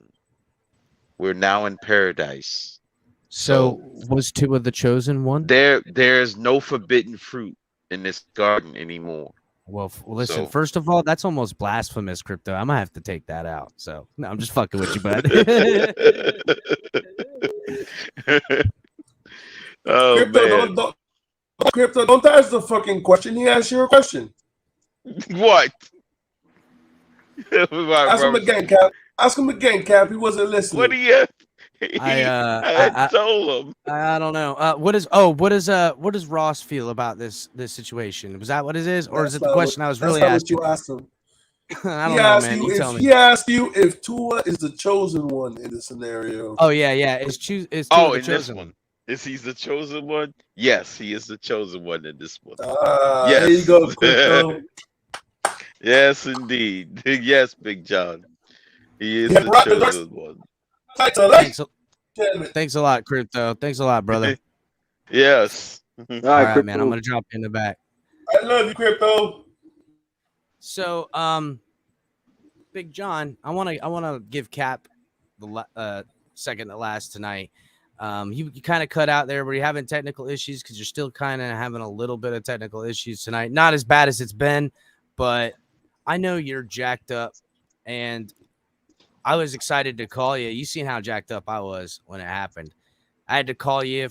I had to go and get on the balcony at work where I was working at. I have to call you on that shit. Or no way, maybe it was when I was on the phone. I can't remember, but I knew that I had to call you immediately because you remember when we were talking about Tyreek Hill being a talk for trade. I told you, listen, all my sources were telling me Deebo Samuel was where the hard push was. The fact that I think on the Chiefs end is where all the talks dissolved. So once that became clear, it was a done deal. I think that's why it moved so quickly. I think that the situation was we should all be thanking Devontae Adams right now. Because Devontae Adams and that massive contract that he got is what pushed Chief out of the realm of possibility for Kansas City. Because if this deal gets done with him before Devontae Adams, he stays in KC. Yeah, Christian Kirk too. Christian Kirk Good point, Cap. Good point, Cap, because Christian Kirk got stretched on that money. You're at good point, really, with the Christian Kirk. Continue, Big John. And I think that that Devontae Adams contract pushed Cheetah out of their comfort zone to pay him. And as soon as he couldn't get paid, they're like, well, who wants him? Just, you want me to be honest? I'm surprised that Baltimore didn't jump at this. That's who true. Didn't? You broke up there? Baltimore, yeah, that's true. Baltimore's cap space is stricken, and if they're gonna make an effort, their cap space is We already said cap space is maneuverable. I know, but they got a quarterback that they're trying to figure out if they're gonna pay or not. That's the thing. And that quarterback may be somebody that might be in play for teams searching for quarterbacks next year, which, again, and I'll say this now, things don't work out with Tua, that might be a name that is around in free agency next year. We'll leave it on that because all steam ahead with the quarterbacks we got. But continue, Big John. Nah, man, go ahead, man. Fins up. I'll talk to you in the back. I gotta go All right, take my care of brother. something. All right, BJ. All right, man. Cap. I'll go up real quick, Chris. Yeah, man. Cap. Go ahead, brother. Yeah, man. I want to thank you, man. I want to thank everybody for today, man. Stevie D, Miami Sports Music, Miami Sports Fanatic Show, the Finch Tailgate. Like, man, F what you heard, man. Like, this is a community that's looked out for each other for the past couple of months when things have been awry. And you can see the relationships build with, like, guys like, you know, Squid and MCJB having that bond as young bloods growing up against everything that we've been seeing and everything you guys have done. There's nothing but positive over here, man. And an honor for everything that's been positive today. I'm going tomorrow to Top Golf, and I'm going to shoot some rounds, bro. That's right, brother. Let us know if you get you see somebody there that we might be interested in. Yeah, man. I mean, I'm gonna do my due diligence and you know, see what I can do around these streets. But somebody might be exercising the old hip tomorrow. You never know. At the Sky Golf here by me, we had DeAndre Hopkins, Jarvis Landry, and somebody else was there with him. I can't remember who. All there at the Sky thing, and no one was giving him a hard time either, from what I understand. That's why there wasn't a lot of pictures. This was all. There was a tweet or so about it, but really you notice it didn't even grow legs because that's how motherfuckers rock around these parts. We ain't trying to hassle mofos. You know what I'm saying? Trying to be cool. Yeah, man. But yeah, man, you guys, man, get some sleep, man. Tomorrow's going to be another day, and hopefully, you know, let's keep the ball running with the positivity, man. Love y'all, man. Be good. Love you, Cap. Talk to you later, my brother. I know Cap's going to be going to Twitter Spaces, so he says. So be careful, Cap, because I know you've not had an enjoyable time on some Twitter Spaces already, but you got where you got to go because we know Cap ain't afraid of no smoke. That's for sure. Hell no, you guys are barking up the right tree if you think Cap is not going to defend what he knows to be right. And what's right is that, you know, again, and I tried to talk about it and I didn't want it to control a narrative or anything like that, but there is factions where people want to try to do things, and it's just so fucking juvenilely stupid and a waste of time when I'm over here trying to have a great time and play and you know, take the edge off, have some laughs, play some funny videos, and rooted with the most important thing, keeping you guys well informed with the big deals and after my rant last week, I think everybody knows exactly where I stand on the gatekeeping. So that's all. Yeah. That's all I'll ever say about it again. You know, there's already footage coming out of how the new techniques are going to be in here with Armstead and Tyreek Hill, and these boys are putting it in. Here's a little bit of practice footage, right? You call that a hit? Keep your head down. The top of your head is the hardest part of your body. Thanks, Coach. Dude, that's gonna break your neck. No, I'm gonna break your neck. Damn it, my leg. Come on now, no sex on the field, girl. Yeah, nice. So yeah, guys, I mean, there's definitely an effort being made by all parties, and we expect the best out of this team now. And and on that note, all this energy towards the other stuff, sure. On that note, my sauces tell me more oregano, please. And and I just want to give just say that I'm really happy about today. I think it's a positive. I think it's a positive move for everybody involved all around. People can say what they want about what I think about it. You know, that's what I encourage. You know, if you think I'm backtracking or backpedaling or whatever, I'm just being objective like always. And I wanted to just say that I wanted to say a little bit more tonight about it, but I like I said, I recorded a take earlier today, and my computer's Color, having have problems it. Listen, encoding have it ready. Try to get it ready for color commentary tomorrow, guys. Make sure, again, real quick, guys. Make sure you're hitting the like button. I don't mean to cut you off, Color, but let me hit this real quick. No problem. Make sure you guys are hitting the like button and checking out all the shows. Talk 7 TMI on Tuesdays, Mike on the Mic on Wednesdays, and Saturdays at 10. Color's going to be on live tomorrow. And guys, make sure you're checking out, Cash App, Venmo, Fanatics, all the gear we got in the back. Support the channel in all these ways. Help us get to 1,000. Like the show, subscribe. Come over from Facebook, Twitch, and Twitter, and get on the channel and subscribe. And Color, And thanks to Jason, he's still listening to us on the road. Thanks to Miss Fins for always supporting us like you do. I'm going to drop that video as soon as I get it encoded in the morning so y'all can see it. Yep. And make sure you like, share, subscribe to the channel. Where are we at right now, real quick? Yeah, check it out, Color. Where are we at right now? Refresh. And follow Color and I on Twitter. I'm the Fins Tailgate. I don't put it in there. Color's at Color.com. 128 we're down to. We got 872. 872. So we're getting close, guys. We're getting close to 900. Thanks to those new subscribers tonight. Appreciate you guys. Appreciate everybody in the comments sections. Appreciate everybody a part of the tailgate party that never stops. And we'll see you guys tomorrow night for color commentary. Take it easy.